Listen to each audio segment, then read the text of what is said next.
வணக்கம் நண்பா. இந்த பதிவில் நம்ம பார்க்க போகிறது what is NLP, natural language processing, அதாவது இயற்கை மொழி முறையாக்கம் அல்லது செயலாக்கம்னு சொல்லுவாங்க.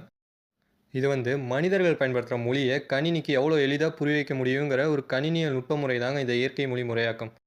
அதாவது ஹியூமன்ஸ் நேச்சுரலாக யூஸ் பண்ணக்கூடிய லாங்குவேஜஸான தமிழ், இங்கிலீஷ், தெலுங்கு இது மாதிரியான லாங்குவேஜை வச்சே மிஷின்ஸ் கூட டைரெக்டாக இன்ட்ராக்ட் பண்ணுறதுக்கான சாத்தியத்தை உருவாக்குறது தான் இந்த என்எல்பிங்கிற ஒரு தொழில்நுட்ப முறை. இந்த நேச்சுரல் லாங்குவேஜ் ப்ராசஸிங்க்கு மேஜர் எக்ஸாம்பிள் எது சொல்லுவாங்கன்னா, ஓகே கூகுள், அப்புறம் ஆப்பிளோட சிரி, அப்புறம் அமேசானோட அலெக்ஸா, இது மாதிரியான அப்ளிகேஷன்ஸை சொல்லுவாங்க. இன்னொரு எக்ஸாம்பிளாக பார்த்தீங்கன்னா, இந்த ஆட்டோமேட்டிக் சம்மரைசேஷன் அப்ளிகேஷன். இந்த அப்ளிகேஷன் எது யூஸ் ஆகுதுன்னா, 1000 லைன்ஸ் இருக்கிற ஒரு பிளாக் போஸ்ட்டை நீங்கள் ஜஸ்ட்டு இந்த அப்ளிகேஷன் யூஸ் பண்ணுறது மூலிமா 10 to 20 லைன்ஸுக்கு சம்மரைஸ் பண்ணி உங்களுக்கு கொடுக்கும். அதை நீங்கள் படித்து உங்களுக்கு தேவைன்னா நீங்கள் ஃபுல்லாக படிக்கலாம், இல்லைன்னா நீங்கள் அதை லீவ் பண்ணிடலாம். ஸோ இந்த மாதிரி அப்ளிகேஷனால் டைமும் சேவ் ஆகிறதுக்கான வாய்ப்பு இருக்குது. அது மட்டும் இல்லாமல் இன்னும் நிறைய எக்ஸாம்பிள் சொல்லணும்னா, chatbots, spell checking, text classification, character recognition, அப்புறம் சென்டிமெண்ட் அனலைசிஸ், அப்புறம் ஸ்பீச் ரெகனைசேஷன், மெஷின் டிரான்ஸ்லேஷன், இது மாதிரியான அப்ளிகேஷன்ஸை நம்ம என்எல்பிக்கு எக்ஸாம்பிள்ஸ் தான் நம்ம சொல்லலாங்க. இன்றைக்கு நம்ம பார்க்கக்கூடிய தலைப்பு இயற்கை மொழி ஆய்வும் மொழி தொழில்நுட்பமும் அப்படிங்கிறது குறித்து தான் நம்ம பார்க்க போறோம். இன்றைக்கு மொழி தொழில்நுட்பத்தினுடைய தேவை என்ன, இந்த மொழி தொழில்நுட்பத்துல இயற்கை மொழி ஆய்வினுடைய பங்களிப்பு என்ன, இயற்கை மொழி ஆய்வு செவ்வனே நடைபெறுவதற்கு செயற்கை நுண்ணறிவினுடைய திறன் என்ன, இந்த செயற்கை நுண்ணறிவுல நிறைய டெக்னிக்ஸ் இருக்கு. அதுல குறிப்பா இயந்திர வழி கற்றல் நுட்பங்களும் அந்த இயந்திர வழி கற்றல் நுட்பங்கள் வழியாக இயற்கை மொழியை எவ்வாறு ஆய்வு செய்வது குறித்தும் நம்ம சில விஷயங்களை இங்க பகிர்ந்துக்கலான் இருக்கேன். மேலும் இந்த மொழி தொழில்நுட்பத்தின் வழியாக என்னென்ன கருவிகள் இன்றைக்கு பயன்பாட்டுல இருக்கு அப்படிங்கிறதையும் உங்ககிட்ட பகிர்ந்துக்கலாம்னு இருக்கிறேன். முதல்ல மொழி தொழில்நுட்பத்தினுடைய தேவை என்ன அப்படின்னு பார்த்தோம் அப்படின்னா, இன்றைக்கு நாம் இருப்பது தொழில்நுட்ப யுகம். இந்த தொழில்நுட்ப யுகத்துல யோசிச்சு பாருங்க, இன்னைக்கு இணையம் இல்லாத ஒரு உலகத்தை கற்பனை செய்வது அப்படிங்கிறது மிக மிக கடினம். இன்னைக்கு இணையத்தாலதான் நம்ம எல்லாரும் இணைந்திருக்கிறோம். உலகம் முழுவதும் இன்று இன்னைக்கு காணொலி வழியாக பலர் வந்திருக்கிறீங்க. அது இணையம் வழியாகத்தான் நம்ம வந்திருக்கோம். இந்த லாக்டவுன் பீரியட்ல கூட நம்ம முகமலர்ச்சியோடு ஒருவர் பார்த்துக் கொள்வதற்கு இந்த இணையம் மிகப்பெரிய ஒரு கருவியாக இருக்கு. ஆக இத்தகையாக இருக்கக்கூடிய இந்த தொழில்நுட்ப யுகத்துல மொழி தொழில்நுட்பம் மிக மிக அவசியமானதாக இருக்கின்றது. அந்த மொழி தொழில்நுட்பத்துக்குள்ள போறதுக்கு முன்னாடி இன்றைக்கு இந்த இணையம் எந்த அளவுக்கு வியாபித்திருக்கு அப்படின்னா, இந்த லைவ் இன்டர்நெட் ஸ்டாக்ஸ் அப்படின்னு ஒரு வெப்சைட் இருக்கு. இந்த உங்களுக்கு கொடுத்துருக்கேன் அந்த லிங்க் நீங்க போய் பாத்தீங்க அப்படின்னா, இந்த நிமிடத்துல உலகம் முழுவதும் எத்தனை பேர் இணையத்தை பயன்படுத்தி கொண்டிருக்காங்க, எத்தனை இணையதளங்கள் இருக்கு, இன்னைக்கு என்ன எவ்வளவு பேர் மின்னஞ்சல் அனுப்பியிருக்காங்க, கூகுள்ல எவ்வளவு சர்ச் நடந்துட்டு இருக்கு அப்படிங்கிற செய்தியெல்லாம் பார்க்கலாம். கிட்டத்தட்ட ஒரு 800 கோடி மக்கள் தோராயமா இருந்தாங்கன்னா அதுல பாதிக்கும் மேற்பட்டவர்கள் இணைய பயன்பாட்டுல இருக்கிறாங்க அப்படிங்கிறது நிதர்சனமான உண்மை. ஆக இந்த தொழில்நுட்ப யுகத்துல நம்ம இந்தியாவில பாத்தீங்க அப்படின்னா, இந்த எழுத்தறிவுடையவர்களுடைய எண்ணிக்கை விகிதம் பாத்தீங்க அப்படின்னா 75%, ஒரு அப்ராக்சிமேட்டா தோராயமா தான் சொல்ல முடியும். ஏன்னா இதனுடைய கணக்கெடுப்பு 2019ஆம் ஆண்டினுடைய வெளியிட்ட ஒரு கணக்கெடுப்பின்படி இதுல 75% பேர் எழுத்தறிவு உடையவர்களாக இருந்தாலும் அதுல 10% பேருக்கு மட்டும்தான் ஆங்கிலத்துல எழுதவும் பேசவும் முடிகிறது. மீதம் உள்ளவர்களுக்கு அவங்களுடைய தாய்மொழியில தான், ரீஜனல் லாங்குவேஜ் என்று சொல்லக்கூடிய அவங்களுடைய பிராந்திய மொழிகள்ல தான் தேர்ந்தவர்களாக இருக்கிறாங்க. இந்த காலச்சூழல தான் நமக்கு மொழி தொழில்நுட்பம் மிக மிக கை கொடுப்பதாக இருக்கிறது. குறிப்பா இந்த ரீஜனல் லாங்குவேஜ்ல இணையத்தை பயன்படுத்துவர்களுடைய எண்ணிக்கை அதிகரித்துட்டே வருது அப்படின்னு ஒரு புள்ளி விவரம் சொல்லுது. குறிப்பா 47% பேர் தங்களுடைய பிராந்திய மொழிகள்ல, தங்களுடைய தாய்மொழியில இந்த இணையத்துல தேடிக்கொண்டு உலாவிக் கொண்டு இருக்கிறாங்கன்னு சொல்றாங்க. அடுத்து அப்போ இந்த மொழி தொழில்நுட்பம் என்பது இவ்வளவு கடந்த காலங்கள்ல இல்லையா அப்படின்னா நிச்சயமா இல்ல. நிச்சயமா இருந்திருக்கு. மொழி தொழில்நுட்பம் ஏறக்குறைய ஒரு 60-70 ஆண்டுகளாக மொழி தொழில்நுட்ப வல்லுநர்கள் இயங்கி கொண்டிருக்காங்க. ஆனா இன்னைக்கு ஏன் இது மிக சிறப்பாக பேசப்படுகிறது அப்படின்னா, இன்றைக்கு இருக்கக்கூடிய காலம் நம்ம முதலே சொல்லியாச்சு, தொழில்நுட்ப காலம். குறிப்பா இந்த டிஜிட்டல் மீடியாஸ், டிஜிட்டல் டூல்ஸ் வந்த பிறகு நாம மொழியை கையாளக்கூடிய விதமே மாறிடுச்சு. முதல்ல நம்ம புத்தகம் ஏதாவது ஒரு செய்தி படிக்கணும் அப்படின்னா நம்ம எங்க போவோம்? ஒன்னா புத்தகங்கள் வாங்கி படிப்போம், புத்தகங்கள் இல்லைன்னா நூலகத்துக்கு போய் படிப்போம். ஆனா இன்னைக்கு அந்த நிலையே மாறிடுச்சு. எல்லாமே நம்முடைய கைக்குள்ள, கை அடக்கத்துக்குள்ள வந்துருச்சு. குறிப்பா இந்த செல்போன் வந்த பிறகு நம்ம மொழியை கையாளக்கூடிய விதம் மாறிடுச்சு. அதனால கூட இந்த மொழி தொழில்நுட்பத்தினுடைய முக்கியத்துவம் அதிகரித்துக் கொண்டிருக்கிறது. இது ஒரு டேட்டா நான் சொன்னேன் இல்லைங்களா, அந்த பிராந்திய மொழிகளினுடைய எண்ணிக்கை அதிகரிச்சிருக்கு அப்படிங்கிறது நான் சொன்ன 47% யார் கொடுத்த கணக்கு அப்படின்னா, internet and mobile association of India. அநேகமா இது நேரையாக்கு இது நிறைய கூட சொல்லலாம் பின்னாடி. அதுக்கப்புறம் பாத்தீங்க அப்படின்னா, இந்த மெக்கன்சி குளோபல் இன்ஸ்டிடியூட் அப்படிங்கிற ஒரு நிறுவனம், இந்த நிறுவனம் வருடந்தோறும் ஒரு ரிப்போர்ட் வெளியிடுவாங்க. எந்த டெக்னாலஜி வந்து உலகம் முழுவதும் வெளியிடுவாங்க. குறிப்பா இந்தியாவுக்கு வெளியிட்டு இருக்கக்கூடிய ஒரு ரிப்போர்ட்ல என்ன சொல்றாங்க அப்படின்னா 2025ல எந்த தொழில்நுட்பம் வந்து இந்தியால வந்து வியாபித்திருக்கும். ஒரு 12 தொழில்நுட்பம் கொடுத்திருக்காங்க. அதுல இருக்கக்கூடிய முதல் தொழில்நுட்பம் எது அப்படின்னா மொபைல் இன்டர்நெட் டெக்னாலஜி தான். மொபைல் இன்டர்நெட் பெனிட்ரேஷன் தான் சொல்றாங்க. ஆக இந்த செல்பேசியினுடைய பயன்பாடு, இணைய பயன்பாடு இதெல்லாம் வந்த பிறகு இந்த மொழி தொழில்நுட்பத்தினுடைய அவசியம் மிக மிக பரவலாக அனைவருக்குமே ஒரு தேவையானதாக இருக்கின்றது. சரி, இந்த அடிப்படையில இன்னைக்கு நம்மளுடைய கலந்துரையாடலுடைய பொறுமைக்கு போவோம். இயற்கை மொழி ஆய்வு. இயற்கை மொழி அப்படின்னா என்ன அப்படின்னா, இயற்கை மொழி அப்படிங்கிறது வேற ஒண்ணும் இல்ல. நம்ம பேசக்கூடிய மொழிதான். மனிதனால் பேசக்கூடிய அனைத்து மொழிகளுமே இயற்கை மொழிதான். இப்போ மொழி என்பது ஒரு காலகட்டத்துல தகவல் தொழில்நுட்ப கருவி. அதனுடைய முதன்மையான பணியே அதுதான். நம்முடைய தகவலை பரிமாறக்கூடிய சிறந்த கருவியாக இருப்பது மொழி. ஆனா அதை தாண்டி அதற்கு நிறைய பண்பு கூறுகள் இருக்கு. குறிப்பா இந்த ஒரு இதை சொல்லலாம்னு இருக்கேன்.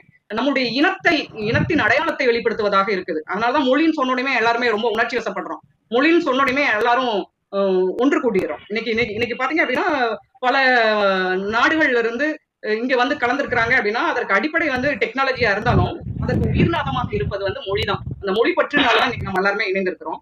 ஆக இந்த இயற்கை மொழியை வந்து ஆக இந்த மனிதனால பேசக்கூடிய மொழிகள் அனைத்துமே இயற்கை மொழி அப்படின்னு சொல்லியாச்சு. ஆக இந்த மாதிரியான ஒரு சூழல்ல இந்த மொழி அமைப்பை ஆய்வு செய்வது வந்து மிக மிக முக்கியம். அதுதான் இயற்கை மொழி ஆய்வினுடைய அடிப்படை. இப்ப இயற்கை மொழியை ஆய்வு செய்வதற்கு அப்போ மொழினா என்ன, மொழியினுடைய இலக்கணம் என்ன அப்படின்னு நம்ம தெரிஞ்சுக்கணும். அப்போ இந்த மொழியினுடைய கட்டமைப்பை பற்றி நம்ம ஆய்வு செய்யும் பொழுது பாத்தீங்க அப்படின்னா அது ஒரு சிக்கலான கட்டமைப்பை கொண்டது. ஒளியனியலாக, சொல்லியலாக, தொடரியலாக, பொருண்மையியலாக அது கட்டமைத்திருக்கு. இதுல லெவல்ஸ் ஆஃப் லாங்குவேஜ் அனாலிசிஸ் என்று சொல்வார்கள் ஆங்கிலத்துல. அது ஒவ்வொரு படிநிலைகளாக இருக்கு. இது நம்மளுடைய மரபிலக்கணத்துல வந்து பாத்தீங்க அப்படின்னா எழுத்து, சொல், பொருள் அப்படிங்கிறோம். அது அப்போ மரபிலக்கணத்தினுடைய இலக்கண அறிவும் நமக்கு வேணும். மொழியியல் அறிவும் நமக்கு இந்த மொழி ஆய்வு செய்வதற்கு வேணும். இப்போ இந்த இலக்கண அறிவும் மொழியியல் அறிவும் கொண்டு நம்ம ஆய்வு செய்யும் பொழுது ஒவ்வொரு நிலையிலும் நம்ம பல கருவிகளை நம்மளால உருவாக்க முடியும். ஒளியனியலுடைய ஆய்வை நீங்க உட்படுத்திட்டீங்க அப்படின்னா text to speech, speech to text அப்படிங்கிற சிஸ்டத்தை நீங்க உருவாக்க முடியும். இன்றைக்கு நம்ம பேசினா எழுத்தா வருது இல்லைங்களா? இன்னைக்கு எல்லாருமே பயன்படுத்திட்டு இருக்கோம். அதுக்கு மிகப்பெரிய நன்றி யாருக்கு சொல்லணும்னா கூகுளுக்கு சொல்லணும். கூகுள் வெளியிட்ட அந்த ஜிபோர்டை தான் எல்லாருமே பயன்படுத்திட்டு இருக்காங்க. இன்னைக்கு பேசுனீங்க அப்படின்னா அது நீங்க ஆங்கிலத்துல பேசுனீங்களா ஆங்கிலத்துல வரும், தமிழ்ல பேசுனீங்கன்னா தமிழ்ல எழுத்தா வரும். அது ஒரு 128 மொழிகளுக்கு அவங்க உருவாக்கி இருக்கிறாங்க. அது வந்து பல நிறுவனங்கள் அதை எடுத்து அவங்களுடைய கருவிகளையும் புகுத்திருக்காங்க. அதற்கு தனி கட்டணம் அவங்க வசூல் பண்றாங்க. அது வேற விஷயம். ஆக இந்த ஒளியனியல் ஆய்வு வந்து அடிப்படையாக எதை கட்டமைக்க உதவுது அப்படின்னா text to speech, speech to text. நீங்க பேசுனீங்கன்னா எழுத்தா வரும், அடுத்து எழுத்துல இருக்கிறத பேச்சா கொண்டு வரணும். அதற்கு வந்து ஒளியனியல் ஆய்வு மிக மிக உறுதுணையாக இருக்கு. அடுத்து சொல்லியல் ஆய்வு. சொல்லியல் நீங்க அடிப்படையில நீங்க ஆய்வு செய்யும் பொழுது கேக்குதா மேடம்? எல்லாத்துக்கும் கேக்குதா? கேக்குது. இந்த கவியறிவி ரமேஷ் அவர்கள் மைக்க ஆஃப் பண்ணணும். ஒண்ணு, மைக்க மட்டும் ஆஃப் பண்ணுங்க, வீடியோல இருங்க. அடுத்தது செந்தாமரை மைக்க ஆஃப் பண்ணுங்க. ஆஃப் பண்ணிட்டு நீங்க வீட்டுல என்ன வேலைனாலும் பார்க்கலாம், கேட்கலாம் அப்படின்ட்டேன். இந்த 2 பேரும் கவியறிவி நன்றி. செந்தாமரை சைட்ல இருக்கு பாருங்கம்மா, அதுல போயிட்டு இல்லைன்னா உங்களுக்கு மேலேயே இருக்கும். அதை மைக்க மட்டும் பண்ணுங்க, ஏன்னா ரிலே ஆகிட்டு இருக்கு. நன்றி. தொடரலாமா சார்? தொடரலாமா? அந்த சொல்லியல் ஆய்வு நீங்க ஆய்வு செய்யும் பொழுது அந்த சொற்களுக்குள்ள இருக்கக்கூடிய கட்டமைப்பை, அந்த ஒரு சொல்லு எடுத்துக்கிட்டீங்க அப்படின்னா சொல்லுக்குள்ள வேர்ச்சொல் இருக்கும், இடைநிலைகள் இருக்கும், அப்புறம் உருபன்கள் இருக்கும், கட்டு உருபன்கள் இருக்கும்.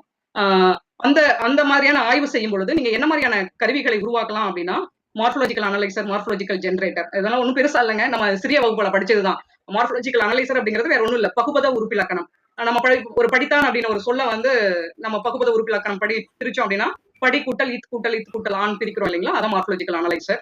மார்ஃபாலஜிக்கல் ஜெனரேட்டர்ங்கிறது அதனுடைய ரிவர்ஸ் ப்ராசஸ். அதனுடைய தலைகீழா போடக்கூடிய விஷயம் என்ன அப்படின்னா நீங்க வந்து ஒரு வேர்ச்சொல் கொடுத்து அதற்குரிய கால இடைநிலைகளையும் வேற்றுமை உருவுகளையோ கொடுத்தீங்க அப்படின்னா அது பெயர் சொல்லையும் அல்லது ஒரு வினைச்சொல்லையும் உருவாக்கி கொடுக்கும்.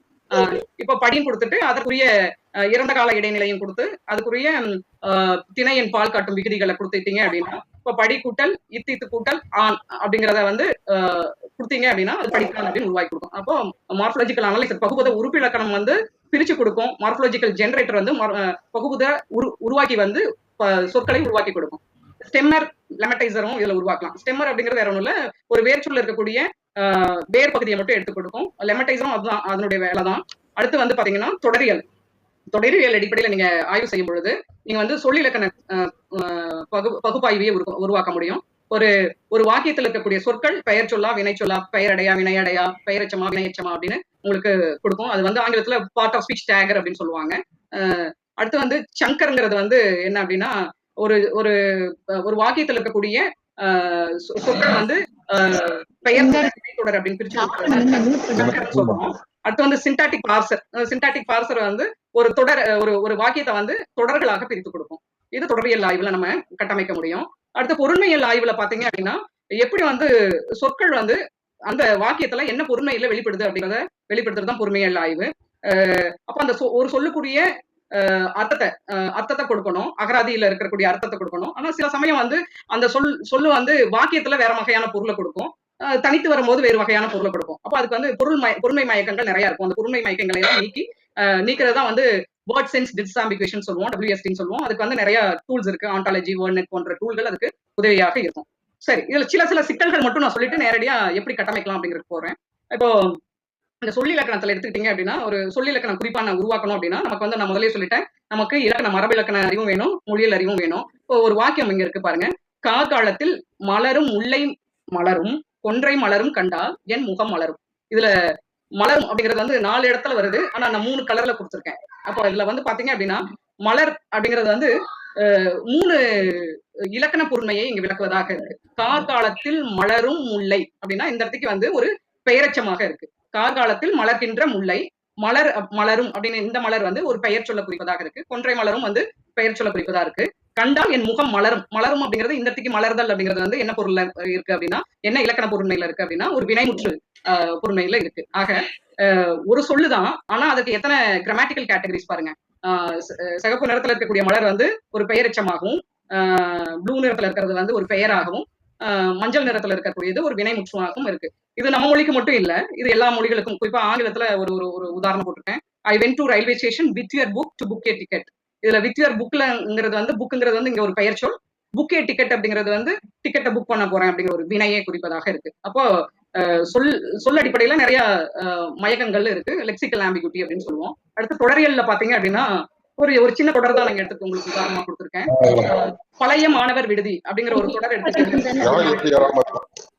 பழைய மாணவர் விடுதி அப்படிங்கிற ஒரு தொடர் எடுத்துக்கிட்டீங்க அப்படின்னா இதுல 2 வகையில நம்ம பொருள் கொள்ளலாம். அந்த சொல் சேர்ற அடிப்படையில வைத்து பழைய மாணவர்கள் தங்கி இருக்கக்கூடிய விடுதியா, இல்ல பாலடைந்த பழைய மாணவர்கள் விடுதியா அப்படிங்கிற அடிப்படையில இது நம்ம பகுக்க முடியும் தொடரியல் அடிப்படையில. சரி, அடுத்தது மறுபடியும் தொடரியல்லையே என்ன சிக்கல் இருக்கு அப்படின்னா ஆங்கிலத்துல பாத்தீங்க அப்படின்னா ஒரு வாக்கியத்துல வரக்கூடிய சொற்கள் வந்து சப்ஜெக்ட் வெர்ப் ஆப்ஜெக்ட் அப்படிங்கிற அடிப்படையில கட்டமைக்கப்பட்டிருக்கும். I gave a book to him அப்படிங்கறதுல ஐ கேவ் எ புக்னு மட்டும் எடுத்துக்கிட்டீங்க அப்படின்னா ஐ அப்படிங்கிறது சப்ஜெக்ட், கேவ் அப்படிங்கிறது வெர்ப், புக் அப்படிங்கிறது ஆப்ஜெக்ட்.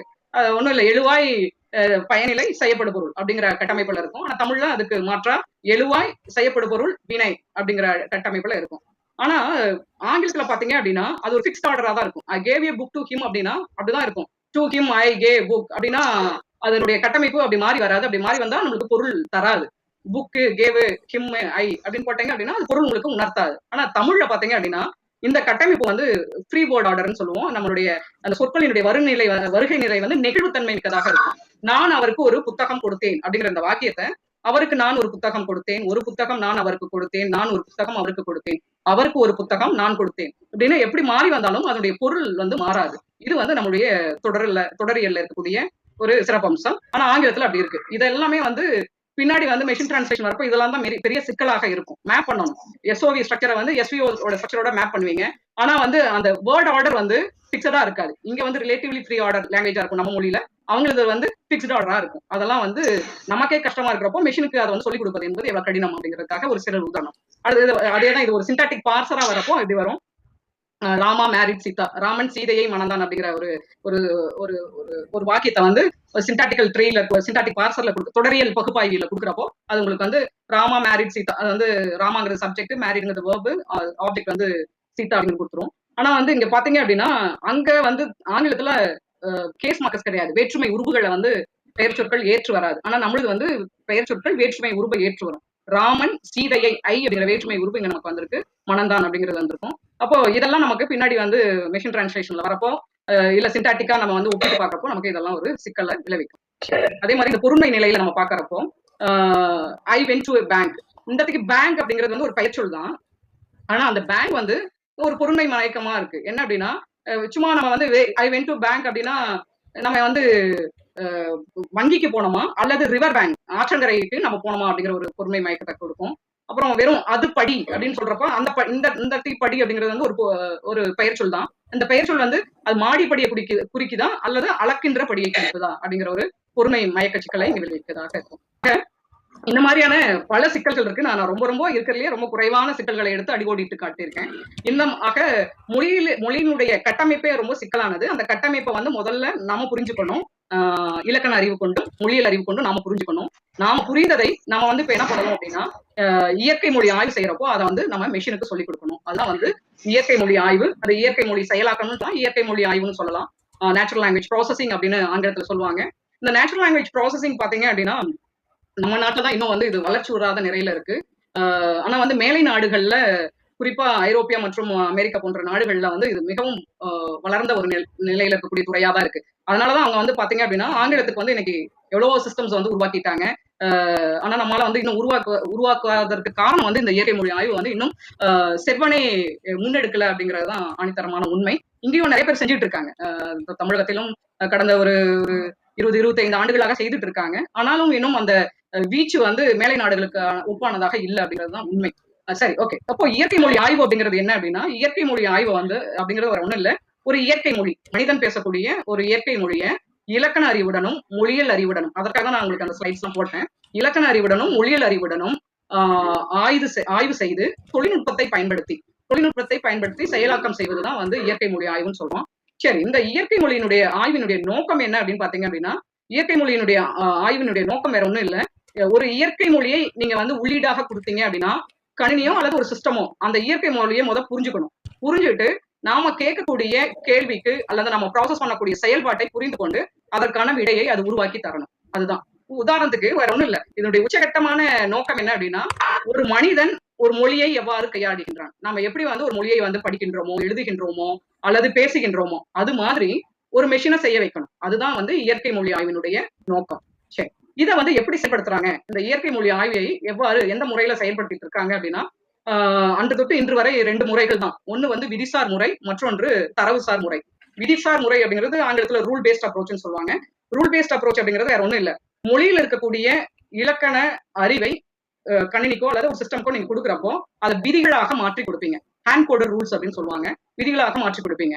ஆனா இந்த தரவுசார் முறை அப்படிங்கிறது வந்து நீங்க எந்த ரூல்ஸுமே கையால எழுதவே மாட்டீங்க. அதற்கு கொடுக்கக்கூடியது எல்லாமே என்ன அப்படின்னா தரவுகள் தான்.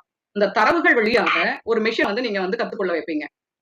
இந்த ஒரு காலகட்டம் வரைக்கும், ஒரு காலகட்டம் அப்படிங்கிறது வந்து 2000 ஆண்டு வரைக்கும், என்னை பொறுத்த வரைக்கும் 2010 வரைக்குமே கூட நிறைய பேர் ரூல் பேஸ்ட் அப்ரோச்சஸ் பயன்படுத்திட்டு இருந்தாங்க. ஆனா வந்து 2010க்கு பிறகு பெரும்பாலும் யாரும் ரூல் பேஸ்ட் அப்ரோச் பயன்படுத்துறது இல்லை. எல்லாருமே வந்து எந்த தொழில்நுட்பத்துக்கு போயிட்டாங்க அப்படின்னா செயற்கை அறிவு நுட்பம், ஆர்டிபிஷியல் இன்டெலிஜென்ஸ்க்கு போயிட்டாங்க. அதற்கு காரணம் என்ன அப்படின்னா இந்த ஆர்டிபிஷியல் இன்டெலிஜென்ஸுடைய வளர்ச்சி நிலைதான். அந்த ஆர்டிபிஷியல் இன்டெலிஜென்ஸை பயன்படுத்தி ஆர்டிபிஷியல் இன்டெலிஜென்ஸ் உடைய சப்செட் தான் வந்து இயந்திர வழி கற்றல். அதனுடைய சப்செட் தான் இன்னைக்கு இருக்கக்கூடிய டீப் லேர்னிங் என்று சொல்லக்கூடிய ஆழ்நிலை கற்றல். நான் அடுத்த சைட் போலான்னு இருக்கேன். இந்த செயற்கை அறிவு நுட்பம் பாத்தீங்க அப்படின்னா இந்த விதிசார் முறைக்கும் செயற்கை அறிவு நுட்பத்துக்கும் என்ன சிக்கல் அப்படிங்கறத சொல்லிட்டு அடுத்தது போலான்னு நினைக்கிறேன். இந்த விதிசார் முறைகள்ல நீங்க என்னதான் வந்து இலக்கண அறிவை வந்து முழுமையா பெற்றிருந்தீங்கனாலும் அதை வந்து 100% உங்களால கணினிக்கு கொடுக்க முடியாது. ஏன்னா நீங்க எழுதுற ஒரு ரூலே ஒரு இடத்துல வந்து அதை மீறுவதாக இருக்கும். அப்போ ஒரு விதி மீறலை மீறுவதற்கு இன்னொரு விதிகளை எழுதுவீங்க. அப்படியே விதி மீறல்களாகவே நிறைய இடங்கள்ல வரப்போ அந்த சிஸ்டம் வந்து ஒரு இடத்துல வந்து கிராஷ் ஆயிடும். அது வந்து அதுக்கு மேல செயல்பட முடியாம போயிடுது. அதனாலதான் இந்த ரூல் பேஸ் அப்ரோச் ஃபெயிலியர் ஆனதுக்கு காரணம். அதை தாண்டி நீங்க பாத்தீங்க அப்படின்னா இந்த செயற்கை அறிவு தொழில்நுட்பம் வந்து வருவோம். இந்த செயற்கை அறிவு நுட்பம் வந்து பாத்தீங்க அப்படின்னா அது வந்து ஒரு பரந்த பொறுமையானது. அது வந்து மொழி ஆய்வுக்கு மட்டும்தான் பயன்படுத்துறாங்க அப்படின்னா கிடையவே கிடையாது. இன்னைக்கு நம்ம வந்து பயன்படுத்தக்கூடிய அனைத்து விதமான டெக்னாலஜிஸ்லயும் இன்னைக்கு வந்து ஆர்டிபிஷியல் இன்டெலிஜென்ஸ் இருக்கு. அனைத்து விதமான துறைகளையும் ஆர்டிபிஷியல் இன்டெலிஜென்ஸ் வந்துருச்சு. மருத்துவத்துல தொடங்கி இன்னைக்கு நம்ம வந்து மக்களை கண்காணிக்கக்கூடிய அந்த ட்ரோன்ஸ்ல கூட ஆர்டிபிஷியல் இன்டெலிஜென்ஸ் பயன்படுத்திட்டு இருக்காங்க. சரி, அப்படின்னா ஆர்டிபிஷியல் இன்டெலிஜென்ஸ் இன்னைக்குதான் வந்து உதித்ததா அப்படின்னா அது கிடையவே கிடையாது. 1956 ஆண்டே ஜான் மெக்கர்த்தி அப்படிங்கிறவர் இந்த கலைச்சொல்லை உருவாக்கிட்டாங்க. ஆக அப்ப இருந்தே 1956 ஆர்டிபிஷியல் இன்டெலிஜென்ஸ் அப்படிங்கிறது கணினி அறிவியல் துறை சார்ந்தவருக்கு இருக்கக்கூடிய ஒரு விஷயம் தான். ஆனா ஏன் இந்த ஆர்டிஃபிஷியல் இன்டெலிஜென்ஸ் வந்து ஏன் இன்னைக்கு வந்து பிரபலமா எல்லாரும் பயன்படுத்திட்டு இருக்காங்க அப்படின்னு காரணம் என்ன அப்படின்னா டெக்னாலஜி தான். ஒரு காலகட்டம் வரைக்கும் நம்மளே கற்பனை செய்து பார்க்க முடியாது. நம்ம நம்ம வீட்ல வச்சிருக்கிற பிசி எல்லாம் அப்போ இன்னைக்கெல்லாம் சர்வசாதாரணமா எல்லாருடைய ரேம் சைஸ் பாத்தீங்க அப்படின்னா லேப்டாப்லுடைய ரேம் சைஸ் ஆகட்டும் அல்லது டெஸ்க்டாப்புடைய ரேம் சைஸ் ஆகட்டும் ஒரு 8 ஜிபி வரைக்கும் வச்சிருக்காங்க, 16 ஜிபி எல்லாம் வச்சிருக்காங்க. ஆனா அப்பெல்லாம் வந்து ஒரு ஜிபிக்கு குறைவாக சிஸ்டம்ஸே வைக்கிறதே வந்து ரொம்ப ரொம்ப கடினமானதா இருந்தது. அதே மாதிரி தரவுகளை வந்து உங்களால வந்து சேமித்து வைக்க முடியாது. அந்த தரவு பேக்கேஜும் வந்து பாத்தீங்க அப்படின்னா ரொம்ப ரொம்ப ரொம்ப குறைவானதா இருக்கும். ஆனா இன்னைக்கெல்லாம் வந்து டெராபைட்ஸ் மெகாபைட்ஸ்ல வந்து அதையும் கடந்து நீங்க உங்க சிஸ்டம்லயே வச்சுக்க வேண்டாம், கிளவுட் ஸ்டோரேஜுக்கு போயாச்சு. ஆக இந்த மாதிரியான டெக்னாலஜியினுடைய வளர்ச்சியின் காரணமாகத்தான் நம்ம இன்னைக்கு ஆர்டிபிஷியல் இன்டெலிஜென்ஸ் பரவி இருக்கு. அது மட்டும் இல்ல, இன்னைக்கு தரவுகள் வந்து அதிகமா கிடைக்கக்கூடிய அளவுல இருக்கு. வந்து தரவுகள் வந்து அந்த அளவுக்கு கிடையாது. ஆனா இன்னைக்கு வந்து தரவுனா டேட்டாஸ், மொழியில் இருக்கக்கூடிய அனைத்து விதமான வாக்கியங்களும் சொற்களுமே வந்து நம்மளுடைய மொழி செயலாக்கத்துக்குரிய தரவுகள் தான். ஆக அந்த டேட்டாஸ் வந்து இன்னைக்கு எக்கச்சக்கமா கிடைச்சதுனால இந்த ஆர்டிபிஷியல் இன்டெலிஜென்ஸ் வந்து பயன்படுத்திட்டு அனைத்து விதமான நிலைகளிலும் இது செயல்படுத்திட்டு இருக்காங்க. ஆக அப்ப இந்த ஆர்டிபிஷியல் இன்டெலிஜென்ஸுடைய நோக்கம் என்ன பாத்தீங்க அப்படின்னா மனிதனை போல சிந்திக்கவும் செயல்படவும் கூடிய ஒரு இயந்திரத்தை உருவாக்குவதுதான் இதனுடைய நோக்கம். இதை வந்து ஓரளவுக்கு அச்சீவ் பண்ணிருக்காங்களா அப்படின்னா நிச்சயமா நிறைய நிறைய செஞ்சிருக்காங்க. இது நம்ம கண்கூடாவே பார்க்கலாம். இன்னைக்கு வந்து டிஜிட்டல் பர்சனாஸாக இருக்கக்கூடிய அலெக்சா, ஸ்ரீ, காட்னா, கூகுள் அசிஸ்டன்ஸ் இதெல்லாம் வந்து சேட் பாட்ஸ். நீங்க எல்லாருமே நிறைய பேர் வந்து அந்த மற்ற அலெக்சாவோ ஸ்ரீயோ உபயோகிக்கலைன்னா கூட கூகுள் அசிஸ்டன்ட் எல்லாரும் நிறைய பேர் உபயோகிச்சுட்டு இருப்பீங்கன்னு நினைக்கிறேன். இந்த சேட் பாட்ஸ் வந்து உருவாக்கி இருக்காங்க. இந்த சேட் பாட்ஸ்க்குள்ள இருக்கிறது எல்லாமே வந்து NLP டெக்னாலஜிஸ் தான். ஒரு மொழியை ஆய்வு செய்து இந்த மொழியினுடைய கட்டமைப்பை ஆய்வு செய்து ஒளியியல் அடிப்படையிலும் சொல்லியல் அடிப்படையிலும் தொடரியல் அடிப்படையிலும் பொறுமையல் அடிப்படையிலும் அதை ஆய்வு செய்து ஒரு லாங்குவேஜ் மாடலை உருவாக்கி தான் இந்த NLP என்ஜின்ஸை உருவாக்கி இந்த மாதிரியான சேட் பாட்ஸ் போன்ற ஒரு சிஸ்டம்ஸை உருவாக்கி இருக்காங்க. அது மட்டும் இல்லாம கூகுள் டிரான்ஸ்லேட்ல முழுவதும் இன்னைக்கு ஆர்டிபிஷியல் இன்டெலிஜென்ஸ்ல தான் போயிட்டு இருக்கு. இன்னைக்கு கூட நம்ம நண்பர் மணிமணி வண்ணன் வந்து ஒரு இதை வந்து ஃபேஸ்புக்ல வந்து ஷேர் பண்ணியிருந்தாரு. 10 ஆண்டுக்கு முன்னாடி கூகுளோடைய டிரான்ஸ்லேஷனும் இப்போ இருக்கக்கூடிய கூகுளோடைய டிரான்ஸ்லேஷனையும் ஒப்பிட்டு போட்டிருந்தாங்க. மிக மிக சிறப்பாக வளர்ந்துருக்கு. அதுக்கு காரணம் என்ன அப்படின்னா ஆர்டிபிஷியல் இன்டெலிஜென்ஸ் தான். அப்பவும் ஆர்டிபிஷியல் இன்டெலிஜென்ஸ் தான் பயன்படுத்தினாங்க. அப்போ வந்து ஒரு ஸ்டாட்டிஸ்டிக்கல் மிஷின் லேர்னிங்ல தான் இருந்தது. ஆனா இன்னைக்கு அவங்க கூகுள் டிரான்ஸ்லேஷன் வந்து டீப் லேர்னிங் போயிட்டாங்க. அதனாலதான் அதனுடைய அக்யூரசி ரேட் இன்க்ரீஸ் ஆயிருக்கு. அதே மாதிரி இந்த டெஸ்லா கார் எல்லாத்துக்குமே கனவுகளாக இருக்கக்கூடிய அந்த டெஸ்லா கார், நீங்க கட்டளைய வாயில சொன்னீங்க அப்படின்னா கார் வந்து ஆட்டோமேட்டிக்கா உங்களை வந்து எடுத்துக்கொண்டு செல்லும் அப்படிங்கிற டெஸ்லா கார். அதுலயும் NLP சிஸ்டம் இருக்கு. அப்புறம் வந்து ஆர்டிபிஷியல் இன்டெலிஜென்ஸை பயன்படுத்தி இயக்கக்கூடிய ரோபோட்ஸ் அதுலயுமே வந்து உங்களுக்கு NLP என்ஜின்ஸ் இருக்கு.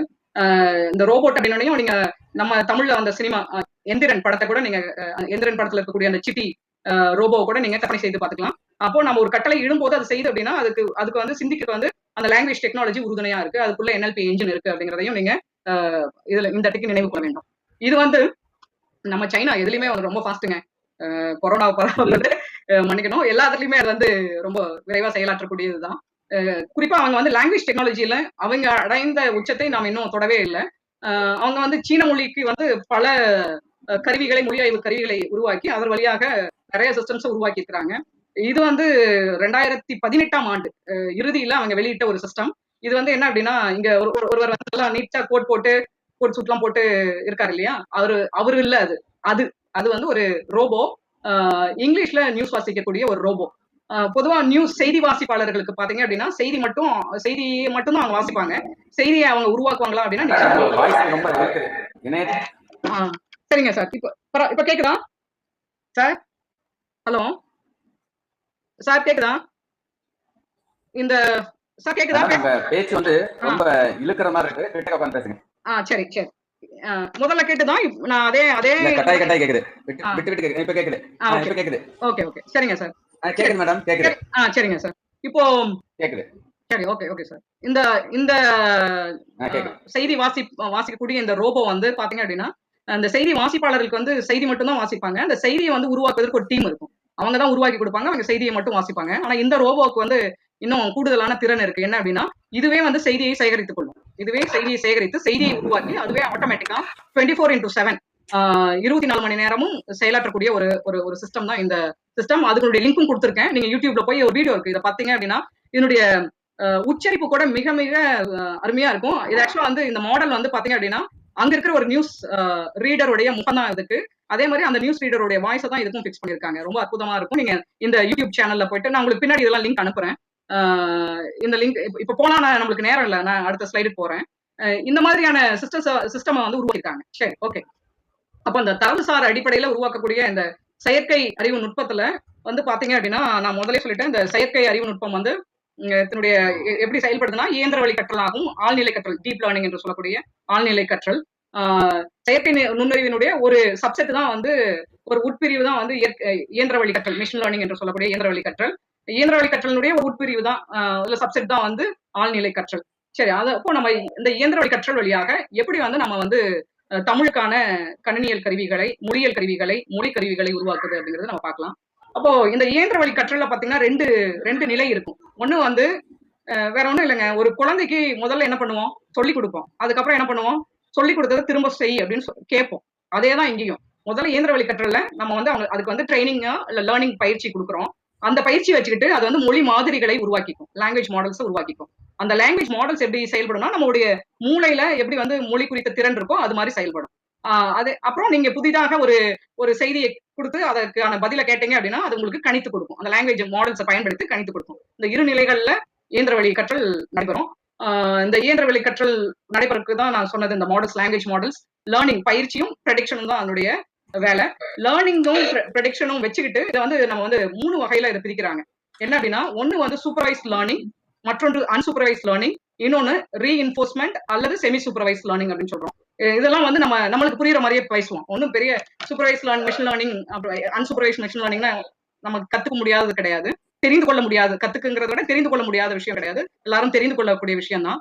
சூப்பர்வைஸ் மிஷின் லேர்னிங்ல என்ன பண்ணணும் அப்படின்னா, நான் முதலே சொல்லிக்கிறேன், எல்லாமே தரவுகளின் அடிப்படையில நம்ம மிஷினுக்கு சொல்லிக் கொடுக்குறோம். அப்படி சொல்லிக் கொடுக்குறப்போ, உதாரணத்துக்கு நீங்க வந்து ஒரு சொல்லிலக்கண பகுப்பாய்வு கருவியை உருவாக்கணும் அப்படின்னா, முதல்ல வந்து என்ன பண்ணணும் அப்படின்னா, நம்ம மொழியில இருக்கக்கூடிய வாக்கியங்களை எல்லாம் எடுத்து அதற்கு ட்ரெயின் பண்ணணும். இப்படி ட்ரெயின் பண்றப்போ வெறும் வாக்கியங்கள் மட்டும் கொடுத்து ட்ரெயின் பண்ணீங்கன்னா அது வந்து சூப்பர்வைஸ் லேர்னிங் கிடையாது, அது அன்சூப்பர்வைஸ் லேர்னிங். சூப்பர்வைஸ் லேர்னிங்ல என்ன பண்ணணும்னா, ஒரு ஒரு சொல்லுக்கு அந்த சொல்லுக்குரிய டேக் என்ன, அதனுடைய இலக்கண குறிப்பு என்ன அப்படிங்கறது ஒரு டேகா கொடுக்கணும். இப்போ உலகில் அப்படிங்கிற ஒரு சொல் இருக்கு பாருங்க, அது உலகில் அப்படின்னா உலகம் அப்படிங்கிறது ஒரு பெயர் சொல் இல்லையா, அதைத்தான் இங்க நம்ம என்னன்னு கொடுத்துருக்கோம்.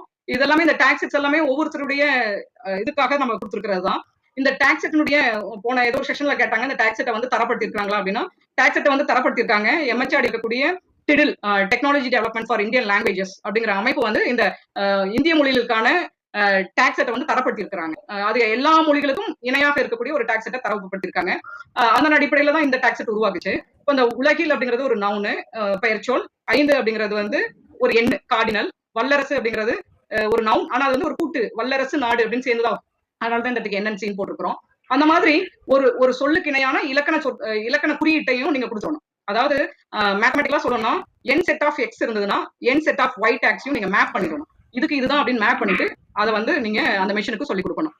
அதாவது இது பாத்தீங்க அப்படின்னா, வகுப்பறையில ஒரு ஆசிரியர் இருந்து ஒரு மாணவருக்கு சொல்லிக் கொடுப்பது போலதான் சூப்பர்வைஸ் மிஷின் லேர்னிங் அப்படிங்கிறது.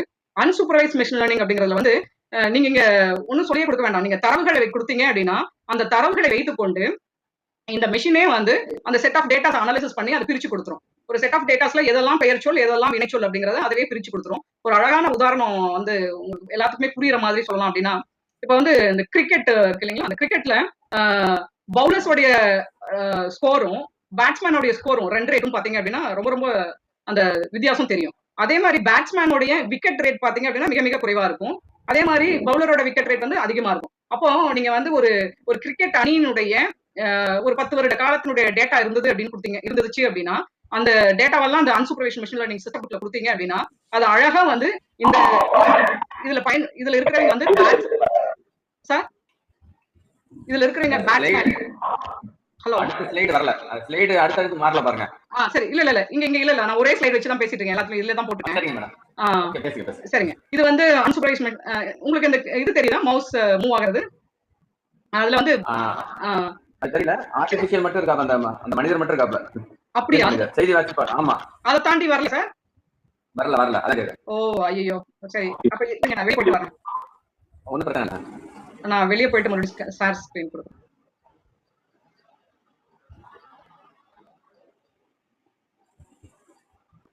இப்ப தெரியுதா? இல்ல வரல, இருங்க ஒரு நிமிஷம் கொடுத்தோம். அதாவது ஒரு 5 மணிக்குள்ளேயும் சொன்னல மாட்டோம். ஓகே.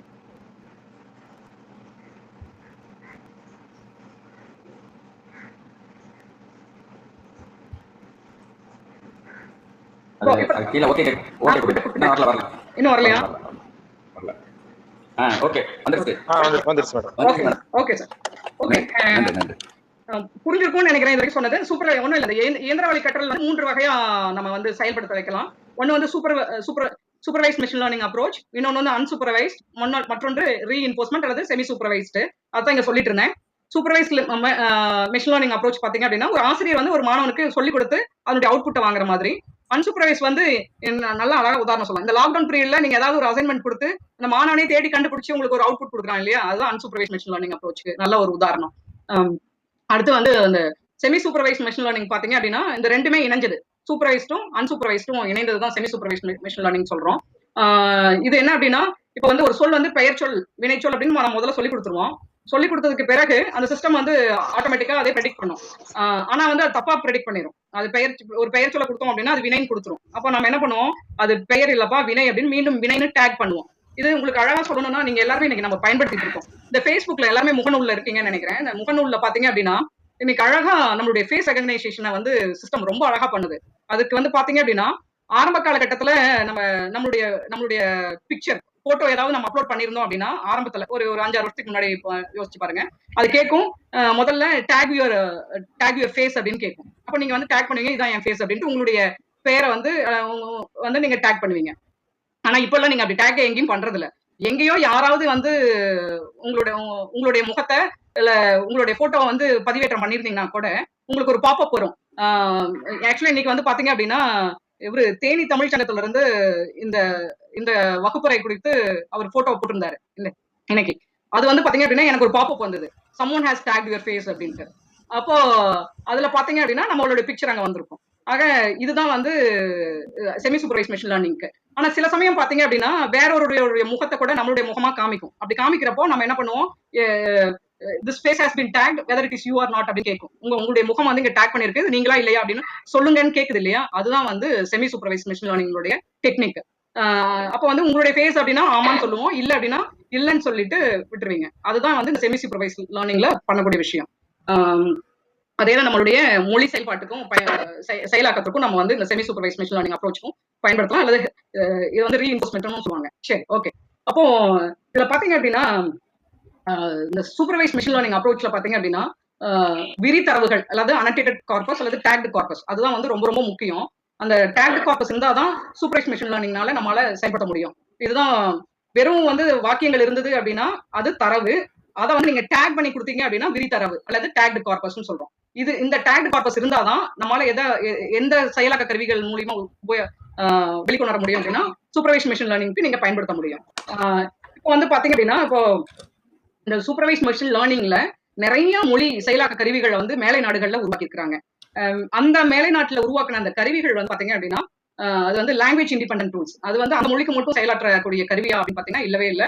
எந்த மொழி வேணாலும் செயலாற்றக்கூடிய கருவிகளாக இருக்கு. உங்களுக்கு குறிப்பா நான் சொல்லணும் அப்படின்னா, ஒரு சொல்லிலக்கண பகுப்பாய்வியை உருவாக்குவதற்கு நீங்க ஒரு புதுசா டூல் கிரியேட் பண்ணணுங்கிற அவசியம் கிடையாது. ஏற்கனவே நிறைய டூல்ஸ் இருக்கு. குறிப்பா வந்து இந்த போஸ்ட் அனாலிசிஸ், நான் இது மட்டும் ஆங்கிலத்துல வச்சுட்டேன், மன்னிக்கணும். மத்ததெல்லாம் தமிழ்ல பட்டேன், இது மட்டும் எப்படி இருக்குதுன்னு தெரியல. இந்த போஸ்ட் அனாலிசிஸ்ங்கிறது வேற ஒன்றும் இல்ல, சொல்லிலக்கண பகுப்பை வந்து பகுப்புப்படுத்துறது.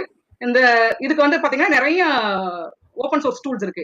SVM டூல்ங்கிற ஒரு டூல், CRF++ அப்படிங்கிற டூல், MPT அப்படிங்கிற டூல், அது மாதிரி நிறைய ஒரு 10-20 டூல்ஸ் இருக்கு.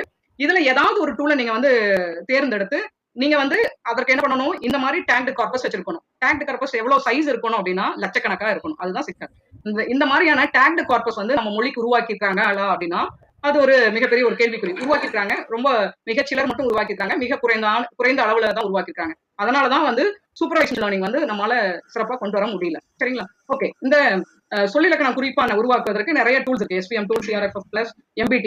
இதுக்கெல்லாம் வந்து பெருசா டெக்னாலஜி அறிவு தேவையா அப்படின்னா இல்லவே இல்லை. ஏன்னா இது டெக்னாலஜி அவங்களே பில்ட் பண்ணிட்டாங்க. இதுல நீங்க செய்ய வேண்டியதுன்னா இந்த டூலை இன்ஸ்டால் பண்ண தெரிஞ்சிருக்கணும். இன்ஸ்டால் பண்ணிட்டு உங்களுடைய தரவை எங்க கொடுக்கணும்னு தெரிஞ்சிருக்கணும். தெரிஞ்சிட்டீங்க அப்படின்னா இது வழியா நீங்க உங்க சிஸ்டத்தை நீங்களா உருவாக்கி கொள்ள முடியும். இது வந்து சொல்லிலக்கணத்துக்கு மட்டுமா அப்படின்னா இல்ல, நீங்க வந்து தொடரியலுக்கும் வந்து நிறைய கருவிகள் இருக்கு. மால்ட் பார்சர், MST பார்சர், இதெல்லாம் சின்டாட்டிக் பார்சர்ஸ். மால்ட் பார்சர், சின்டாட்டிக் பார்சர் அப்படிங்கிற பார்சர்ஸ் இருக்கு. மெஷின் டிரான்ஸ்லேஷனே வந்து உங்களுக்கு வந்து ஓப்பன் சோர்ஸ் டூல் இருக்கு. Statistical machine translation system Moses அப்படிங்கிற ஒரு டூல் இருக்கு. ஒரு காலகட்டம் வரைக்கும் இந்த SMT தான் எல்லாருமே பயன்படுத்திட்டு இருந்தாங்க, மோசஸ் தான். சரி, ஓகே. இது வந்து நான் உங்களுக்கு ஒரு உதாரணத்துக்கு போட்டிருக்கேன். நான் வந்து இந்த SVM டூல பயன்படுத்தி ஒரு சொல்லிலக்கண பகுப்பாய்வை உருவாக்கியிருக்கேன். இந்த கஸ்டமைஸ்ட் ஓப்பன் சோர்ஸ் டூல்ஸ் வந்து நான் முதல்ல சொன்ன மாதிரி எல்லா நிலைகளுக்குமே மொழி செயலாக்கத்திற்கு நீங்க பேசுங்க மேடம், வந்துருச்சு பேசுங்க. சரிங்க சார். Okay. மொழி செயலாக்கத்திற்கு இருக்கு. அதுல ஒரு டூல் ஒரு ஒரு மொழி ஆய்வு குறித்து மட்டும் நான் இங்க சொல்லலாம்னு இருக்கேன். SVM டூல் அப்படிங்கிற ஒரு டூல். இது வந்து சப்போர்ட் வெக்டார் மெஷின், இது சப்போர்ட் வெக்டார் மெஷின் அடிப்படையில் இயங்கக்கூடிய ஒரு டூல். SVM டூல்ல வந்து பயன்படுத்தி நம்ம வந்து ஒரு சொல்லிலக்கண பகுப்பாய்வை நம்ம உருவாக்க முடியும். அதுக்குள்ள நிறைய கட்டமைப்பு இருக்கு. நம்ம இதெல்லாம் நம்ம ஸ்கிப் பண்ணிட்டு நம்ம நேரடியா இப்போ டூல்ஸ்க்கு வந்துடலாம்னு இருக்கேன். அதுக்கு முன்னாடி இந்த ஒரு ஸ்லைட் மட்டும் சொல்லிடலாம்னு இருக்கேன். ஏன் வந்து மெஷின் லேர்னிங்ல இருந்து இன்னைக்கு ஏன் டீப் லேர்னிங்க்கு வந்திருக்காங்க அப்படின்னா, இயந்திர வழி கற்றல் இருந்து ஆழ்நிலை கற்றலுக்கு ஏன் போனாங்க அப்படின்னா, மெஷின் லேர்னிங்ல வந்து நம்ம கொடுக்குற எவ்வளவுதான் தரவுகள் கொடுத்தீங்கனாலும் ஒரு நிலைக்கு மேல பாத்தீங்க அப்படின்னா அதனுடைய அக்யூரசி ரேட் வந்து அப்படியே ஸ்டாண்ட் ஸ்டில் ஆயிரும். ஒரு ஒரு ஒரு சீரான நிலையை அடைஞ்சிரும். அது மேல மேல போகவே போகாது. ஆனா டீப் லேர்னிங்ல பாத்தீங்கன்னா நீங்க எவ்வளவு தரவுகள் கொடுக்குறீங்களோ அந்த தரவுக்கு ஏற்ப அதனுடைய தரம் வந்து உயர்ந்துகிட்டே போகும். அதனுடைய அக்யூரசி ரேட் உயர்ந்துகிட்டே போகும். அதனாலதான் வந்து டீப் லேர்னிங் உபயோகப்படுத்துறாங்க. அது இல்லாம டீப் லேர்னிங்ல வந்து நிறைய ஹிடன் லேயர்ஸ் இருக்கும். இப்ப மெஷின் லேர்னிங்ல ஒரு ஹிடன் லேயர் தான் வந்து அனலைசிஸ் பண்ணாங்கன்னா டீப் லேர்னிங்ல ஒரு 5-6 ஹிடன் லேயர்ஸ் அனலைசிஸ் பண்ணுவாங்க. அதனாலதான் இன்னைக்கு வந்து எல்லாருமே வந்து டீப் லேர்னிங்க்கு வந்து ஆழ்நிலை கற்றல் போறாங்க. சரி, ஆக இந்த வகையில இருக்கக்கூடிய ஒரு மொழியை வந்து இலக்கண அறிவுடனும் மொழியியல் அறிவுடனும் கொஞ்சம் தொழில்நுட்ப அறிவுடனும் செயலம் செய்து நம்ம வந்து மென்பொருட்களை உருவாக்கலாம். இப்போ இந்த மென்பொருட்கள் எல்லாம் இப்போ எந்த லெவல்ல இருக்கு அப்படின்னா நிறைய மென்பொருட்கள் இப்போ பயன்பாட்டுல தான் வந்திருக்கு. தமிழுக்கு நான் இப்ப தமிழ் குறித்து தான் பேசுறேன், மற்ற மொழிகளுக்கு இல்ல. தமிழுக்கு வந்து நிறைய மென்பொருட்கள் பயன்பாட்டுல இருக்கு. குறிப்பா நான் வந்து தமிழ் இணைய கல்விக் கழகத்துல உருவாக்கப்பட்ட மென்பொருள்கள் ஒரு 10 மென்பொருள்கள் இருக்கு. அந்த சைட்டுக்கு போனீங்க அப்படின்னா தெரியும், tamilvu.org. அதுல நான் உங்களுக்கு அந்த லிங்க் உங்களுக்கு கொஞ்ச நேரத்துல ஷேர் பண்றேன். அதுல ஒரு 10 மென்பொருட்கள் வந்து தெரியுதா சார்? ஸ்கிரீன் தெரியுதா சார்? ஸ்கிரீன் தெரியுதா? அந்த 10 மென்பொருட்கள் இருக்கு சார், தெரியுதா? தெரியுதுங்க மேடம், ஆனா நீங்க தெரியுது, நீங்க பேசுறது கட்டாய் மீண்டு வருது. சரிங்க சார். இப்ப பேசுங்க, சரியா இருக்கு. சரிங்க சார். இதுல வந்து ஒரு 10 மென்பொருட்கள் இருக்கு. ஒண்ணு வந்து சொல்பேசி அப்படிங்கிறது வந்து டெக்ஸ்ட வந்து ஸ்பீச்சா கொண்டு வர்றது. நீங்க வந்து உரையை வந்து பேச்சா மாற்றக்கூடிய கருவி அது. இது எல்லாமே வந்து எல்லாருமே இலவசமா டவுன்லோட் பண்ணி பயன்படுத்தலாம். இன்னொன்னு வந்து விவசாய தகவி அப்படிங்கிறது வந்துட்டு விவசாயம் குறித்த செய்திகளை அறிவதற்காக பயன்படுத்தக்கூடிய கருவி அது. அடுத்து வந்து பாத்தீங்க அப்படின்னா தொல்காப்பியம் குறித்து ஒரு தகவல்களை பெறுவதற்காக உருவாக்கப்பட்ட ஒரு கருவி இருக்கு. தமிழ் பயிற்றுவியில வந்து இந்த மாதிரி கருவிகள் இருக்கு. அதுல வந்து என்ன கருவிகள் இருக்கு அப்படின்னா பெயர் திருப்பாக்கி, வினை திரிபாக்கி, சொல் உருவாக்கி, மூலப்பொருண்மையல். அதுல எதுக்கு பயன்படுத்தலாம் அப்படின்னா இதுல கற்றல் கற்பித்தலுக்கான ஒரு சிறந்த கருவி. எழுத்துக்களை கற்றுக்கொள்ளலாம். பெயர்களுடைய பெயர் சொல்லினுடைய வேறு வடிவங்களை, வினைச்சொல்லினுடைய வினை வடிவங்களை. இப்ப பெயர் சொல்லினுடைய வடிவங்கள் அப்படின்னு பாத்தீங்க அப்படின்னா ஒரு பெயர் சொல் பூ அப்படின்னு இருந்ததுன்னா அந்த பூவோட என்னென்னலாம் சேர்ந்து வரும்னா பன்மை விகுதி வரும், அப்புறம் வந்து சாரியை வரும், அப்புறம் வந்து வேற்றுமை விகுதிகள் ஏற்று வரும். இப்போ பூவை, பூவிற்கு, பூவுடன் அப்படின்னு. அது மட்டும் இல்லாம பின்னொட்டும் சில சமயம் சேர்ந்து வரும். பூவிற்கு பிறகு, பூவிற்கு பின் அப்படின்ட்டு. அது மாதிரி வந்து கிட்டத்தட்ட ஒரு 600 வடிவங்களை வந்து இது உருவாக்கி தரும். அதே மாதிரி வினை திருப்பாக்கி அப்படின்னு பாத்தீங்க அப்படின்னா ஒரு வினைச்சொல் வந்து பல வினை வடிவங்களை எடுக்கும். குறிப்பா தமிழ்ல வந்து ஒரு 2000 வடிவங்களை வந்து இன்னைக்கு நம்ம புழக்கத்துல இருக்கிறத பார்க்கலாம். ஒரு உதாரணத்துக்கு வந்து படி அப்படின்னு எடுத்தீங்கன்னா படித்தான், படித்தால், படித்துக் கொண்டிருக்கிறாள் அப்படிங்கிற அந்த ஃபார்ம் பாத்தீங்க அப்படின்னா படித்து விட்டுத்தான் வந்தானா அப்படிங்கிறது ஒரு சொல் தான். அப்போ அந்த வினை வடிவங்கள் பாத்தீங்கன்னா 2000 வடிவங்கள் இருக்கு. அந்த 2000 வடிவங்கள் இதுல வந்து ஒரு 700 வடிவங்களை உருவாக்கி கொடுப்பதாக இருக்கும். இதை வைத்துக்கொண்டு வினை வடிவங்களை மாணவர்கள் எளிதாக கற்கலாம். பெயர் வடிவங்களை கற்கலாம். அப்புறம் வந்து பால் எண் விகுதியை வந்து கத்துக்கொள்ளலாம். கால இடைநிலைகள், ஒரு பெயர் சொல் கொடுத்து ஒரு வினை சொல் கொடுத்தீங்க அப்படின்னா அது வந்து இறந்த காலத்துல எப்படி வரும், நிகழ்காலத்துல எப்படி வரும், எதிர்காலத்துல எப்படி வரும், அதுக்கு என்னென்ன கால இடைநிலைகள் அப்படிங்கறதெல்லாம் நீங்க கத்துக்கலாம். அந்த மாதிரியான கருவி வந்து இதுல இருக்கு. இதுவும் வந்து நீங்க டவுன்லோட் பண்ணிட்டு இன்ஸ்டால் பண்ணிக்கலாம். இன்ஸ்டாலேஷன் ரொம்ப ரொம்ப சுலபமானது. உங்க சிஸ்டம்ல ஜாவா இருக்கணும். ஜாவா இருந்ததுன்னா உங்க அந்த கருவி வந்து செயல்படுத்த முடியும். சரி, இது வினைச்சொல் விளையாட்டு. இது வந்து நீங்க கரெக்டா சொன்னீங்க அப்படின்னா அதற்குரிய மதிப்பெண்கள் கூட கொடுக்கும். வினைச்சொல் பாத்தீங்க. அடுத்து வந்து பெயர் சொல் விளையாட்டு. அதே மாதிரி பெயர் சொற்களுக்குரிய பன்மை உருபு, இரண்டாம் வேற்றுமை உருபு, மூன்றாம் வேற்றுமை உருபு, அந்த உருபுகளை எல்லாம் கொடுத்தீங்க அப்படின்னா சரியா கொடுத்தீங்கன்னா அதற்குரிய சரி அப்படின்னு கொடுக்கும். தவறுனா தவறுன்னு போட்டுட்டு அதற்கு எவ்வளவு மதிப்பெண்கள் வாங்கியிருக்கீங்க அப்படிங்கறத கொடுக்கும். அதே மாதிரி இது வந்து வினைச்சொற்களினுடைய வடிவங்களை வந்து உங்களுக்கு எடுத்து கொடுக்கும். பாத்தீங்க. அது மட்டும் இல்லாம தன்மையில வந்து எப்படி வரும், பன்மையில எப்படி வரும், முன்னிலையில எப்படி வரும், படற்கையில எப்படி வரும் அப்படிங்கறது கூட எடுத்து கொடுக்கும். இது வந்து 2ஆம் நிலையாக 3ஆம் நிலையாக தமிழ் கற்றுக்கொள்ளக்கூடிய மாணவர்களுக்கு இது மிக மிக சிறந்த ஒரு கருவியாக இருக்கும். இப்போ படின்னு ஒரு வேர்ச்சொல் கொடுத்தீங்க அப்படின்னா தன்மை ஒருமையில நான் படித்தேன்.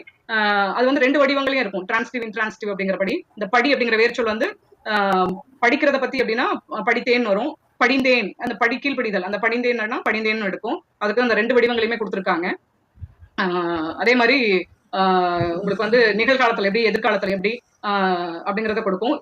துணை வினைகளை எடுத்து எப்படி வரும், எச்சங்களாக எப்படி வரும். படிக்கு எச்சம் வந்து படித்த, படிக்கின்ற, படித்து, படிக்காமல் அப்படிங்கிற அந்த எச்ச வடிவங்களையும் உங்களுக்கு கொடுப்பதாக இந்த கருவி இருக்கும்.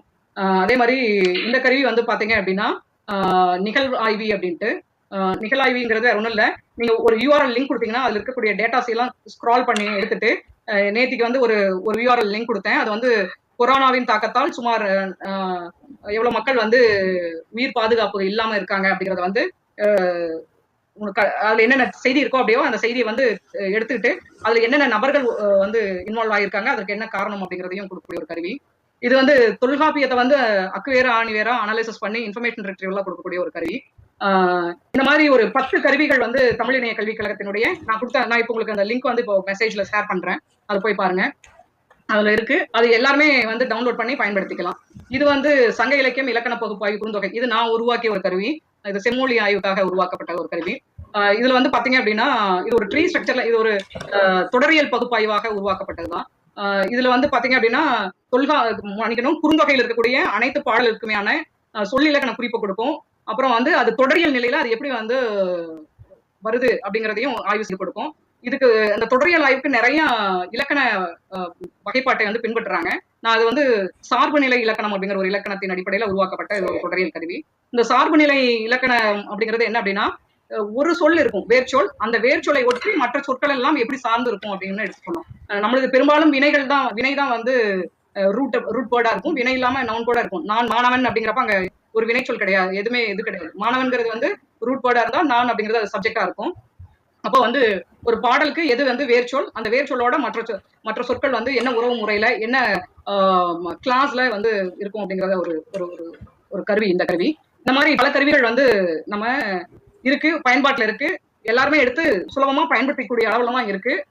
குறிப்பா நீங்க தமிழ் இணைய கல்விக் கழகத்துல போய் நீங்க அதை எடுத்து பயன்படுத்தலாம். சரி, இது நான் வந்து ஒட்டுமொத்தமான பயன்பாடு இந்த நேச்சுரல் லாங்குவேஜ் ப்ராசஸிங் டூல்ஸ் வந்து எதற்கெல்லாம் பயன்படுத்துறாங்க அப்படின்னா, எங்கெங்கெல்லாம் பயன்படுத்துறாங்க அப்படின்னா தகவல் மீட்டெடுப்புல, இன்ஃபர்மேஷன் ரிட்ரைவல்ல, அதுல எது பயன்படுத்துறாங்கன்னா சின்டாடிக் பார்சல், தொடரியல் பகுப்பாய்வு கருவியை பயன்படுத்துறாங்க. அப்பதான் நம்ம தகவலை மீட்டெடுக்க முடியும். அடுத்து வந்து நுண்ணறிவு வலைத்தேடல், இன்டெலிஜென்ட் வெப் சர்ச்சிங். உதாரணத்துக்கு நீங்க கூகுள்ல இப்ப என்ன தேடினீங்கனாலும் உடனடியா இப்படின்னு ஒரு சொடுக்கு போடுறதுக்குள்ள வருது இல்லையா? அதற்கு காரணம் என்ன அப்படின்னா அது அங்க பயன்படுத்தக்கூடிய என்எல்பி என்ஜின்ஸ் தான். அங்க வந்து நல்ல சர்ச் என்ஜின் இருந்தாலும் கூட மார்ஃபாலஜிக்கல் அனலைசர் போன்ற என்எல்பி கருவிகளையும் அதுல பயன்படுத்திட்டு இருக்காங்க. ஏன் பயன்படுத்துறாங்க அப்படின்னா இப்ப பாத்தீங்க அப்படின்னா நம்ம ஏற்கனவே சொன்ன மாதிரி ஒரு பெயர்ச்சொல் வந்து ஒரு 600 வடிவங்களையும், வினைச்சொல் வந்து ஒரு 2000 வடிவங்களையும் எடுக்கும். ஆனா நம்மளுடைய அகராதியில பாத்தீங்க அப்படின்னா மரம் அப்படிங்கிறதுக்கு ஒரே ஒரு அகராதி பொருள் தான் கொடுத்திருப்பாங்க. மரத்தைக்கோ இல்ல மரத்திற்கு, மரத்தாளுக்கோ அகராதி பொருள் கொடுத்திருக்க மாட்டாங்க. அதேதான் வந்து இந்த டிக்ஷனரி மேப்பிங்ல பயன்படுத்துறதுக்கு இந்த மார்ஃபாலஜிக்கல் அனலைசர் மிக மிக உறுதுணையா இருக்கும். அதே மாதிரி மொழி கற்பித்தலுக்காக இந்த இயற்கை மொழி ஆய்வு கருவிகளை பயன்படுத்துறாங்க. அதற்கு சில உதாரணங்கள் கூட உங்களுக்கு காமிச்சேன். அதே மாதிரி சொற்பிழை, இலக்கணப்பிழை திருத்தி அதுக்கு உருவாக்குவதற்கு இந்த என்எல்பி என்ஜின்ஸ் பயன்படுத்துது. கேள்வி பதில் இயந்திரம், நீங்க கேள்வி கேட்டீங்கன்னா அதற்கு கூடிய பதில கொடுக்கக்கூடிய இயந்திரத்துக்கும் வந்து அந்த சின்டாடிக் பார்சல் வழியா உருவாக்கக்கூடிய என்ஜின்ஸ் நிறைய இருக்கு. இயந்திர மொழிபெயர்ப்புக்கும் வந்து இந்த இயற்கை மொழி ஆய்வு கருவிகள் உறுதுணையாக இருக்கு. கண்டிப்பா வந்து அங்க பகுபத உறுப்பிலர் கருவி வேணும், பகுபத உருவாக்கி கருவி வேணும், சொல்லிலக்கண கருவி வேணும், அகராதிகள் வேணும், அப்புறம் வந்து தொடரியல் கருவிகள் வேணும். இதெல்லாம் இருந்ததுன்னா நல்ல ஒரு மெஷின் டிரான்ஸ்லேஷன் சிஸ்டத்தை உருவாக்க முடியும். அதே மாதிரி இயலிகள்னா சேட்பாட்ஸ்க்கு இயலிகள் தான். நம்ம வந்து இதை நிறைய அறிஞர்கிட்ட கேட்டு உருவாக்குன ஒரு சொல் தான், கலைச்சொல் தான் இயலிகள், சேட்பாட்ஸ் வந்து இன்னைக்கு நிறைய வந்துருச்சு. அலெக்சாலாம் ஒரு 5000 இருந்து 10,000 அருமையா கிடைக்கக்கூடிய அளவுல தான் இருக்கு. அலெக்சா டாட்ஸ் போன்ற சேட்பாட்ஸ். அந்த மாதிரியான கருவிகளை உருவாக்குவதற்கும் இந்த என்எல்பி என்ஜின்ஸ் மிக மிக உறுதுணையாக இருக்கு. ஆக இன்றைக்கு இருக்கக்கூடிய காலச்சூழல்ல நம்ம ஒரு மொழி தொழில்நுட்பம் சார்ந்த கருவியை உருவாக்குவதற்கு இலக்கண அறிவும் மொழியியல் அறிவும் கூடுதலாக தொழில்நுட்ப அறிவும் பெற்றிருந்தால் நம்ம வந்து சிறந்த இயற்கை மொழி ஆய்வு கருவிகளை உருவாக்கலாம். அதை கொண்டு இந்த மாதிரியான பயன்பாட்டு கருவிகளையும் நம்மளால உருவாக்க முடியும். நிறைய தகவல் இருந்தது. இதுல எனக்கு வந்து ரெண்டு விஷயம் என்னன்னா, ஒண்ணு வந்து இப்ப நம்ம இந்த அலெக்சா, கூகுள் ஹோம் இந்த மாதிரி இப்ப வந்து கருவிகள் நிறைய இப்ப வர ஆரம்பிச்சிருச்சு. நிறைய பயன்பாட்டுல ஆங்கிலம் வந்து எளிதா அதுல வந்து பண்ணிட்டு இருக்காங்க. இப்ப வந்து ஹிந்தி வந்து கொஞ்சம் கொஞ்சம் அந்த ஏன்னா அது விற்பனை ஆகணும்னா ஆங்கிலத்துல பேசினா இங்க தமிழ்நாட்டுல வந்து இது அலெக்சாவோ இல்ல இந்த இது கூகுள் ஹோமோ விற்க முடியாது. அதனால அவங்களுக்கு வந்து நிறைய தமிழ் வாய்மொழி நம்ம அந்த மிஷின் லாங்குவேஜ் அல்லது அந்த டெக்ஸ்ட் டு ஸ்பீச் அந்த மாதிரி நிறைய தேவைப்படுது. தமிழ்ல இருந்து நம்ம கட்டளைகளை பிறப்பிச்சா அது இணையத்துல போய் தேடி கண்டுபிடிச்சு இல்ல ஒரு ஸ்விக்கில ஒரு ஆர்டர் பண்ணோம்னா நம்ம தமிழ்ல வந்து எனக்கு இந்த பொருள் வேணும் அப்படின்னு சொன்னா அது அந்த இயந்திரமே அது வந்து நேரம் ஆர்டர் பண்ணி இப்ப ஆங்கிலத்துல இருக்கு. இப்ப வந்து நீங்க அலெக்சால ஆங்கிலத்துல ஆர்டர் பண்ணீங்கன்னா வீட்டுக்கு அந்த பொருள் வந்துடும். அந்த அளவுக்கு வசதி இருக்கு. பட் அந்த தமிழ் மொழியில இப்ப இந்தியில வந்து கொஞ்சம் ஏன்னா இந்தியாவில வந்து கிட்டத்தட்ட 50% பேர் வந்து இந்தி மொழி பேசுறதுனால இந்தி மொழிக்கு வந்து அவங்க அமேசானும் சரி இப்ப கூகுள் காரங்களும் செலவு செய்யறாங்க. இது மாதிரி நீங்க கொஞ்சம் முயற்சி இப்ப உங்களை மாதிரி ஆட்கள் முயற்சி எடுத்தா இந்த கூகுளையும் சரி அல்லது அமேசான்லயும் சரி இந்த கருவிகளை வந்து தமிழே பயன்படுத்துறதுக்காக ஒரு முயற்சி நீங்க செய்யணும். ஐயா 100% வந்து நம்மளால வந்து அலெக்சா போன்ற ஒரு கருவியை உருவாக்க முடியும். நிச்சயமா அலெக்சா மாதிரி கருவியை உருவாக்குறதோட தமிழ் அதை ஏத்துக்கிற மாதிரி அந்த ஏபிஐ உருவாக்கணும். ஐயா தமிழுக்கு தான் நான் தமிழ்ல பேசுறேன். தமிழுக்கு வந்து ஏன்னா நம்மகிட்ட வந்து மார்ஃபாலஜிக்கல் அனலைசருக்கு ஒரு information retrieval system syntactic parser வச்சு ஒரு இன்ஃபர்மேஷன் ரெட்ரிவல் சிஸ்டம் தமிழுக்கு உருவாக்கணும் அப்படின்னா அதை வச்சுட்டு கண்டிப்பா நிச்சயமா வந்து அலெக்சா வந்து தமிழ் காலம் வந்து மிக விரைவில்.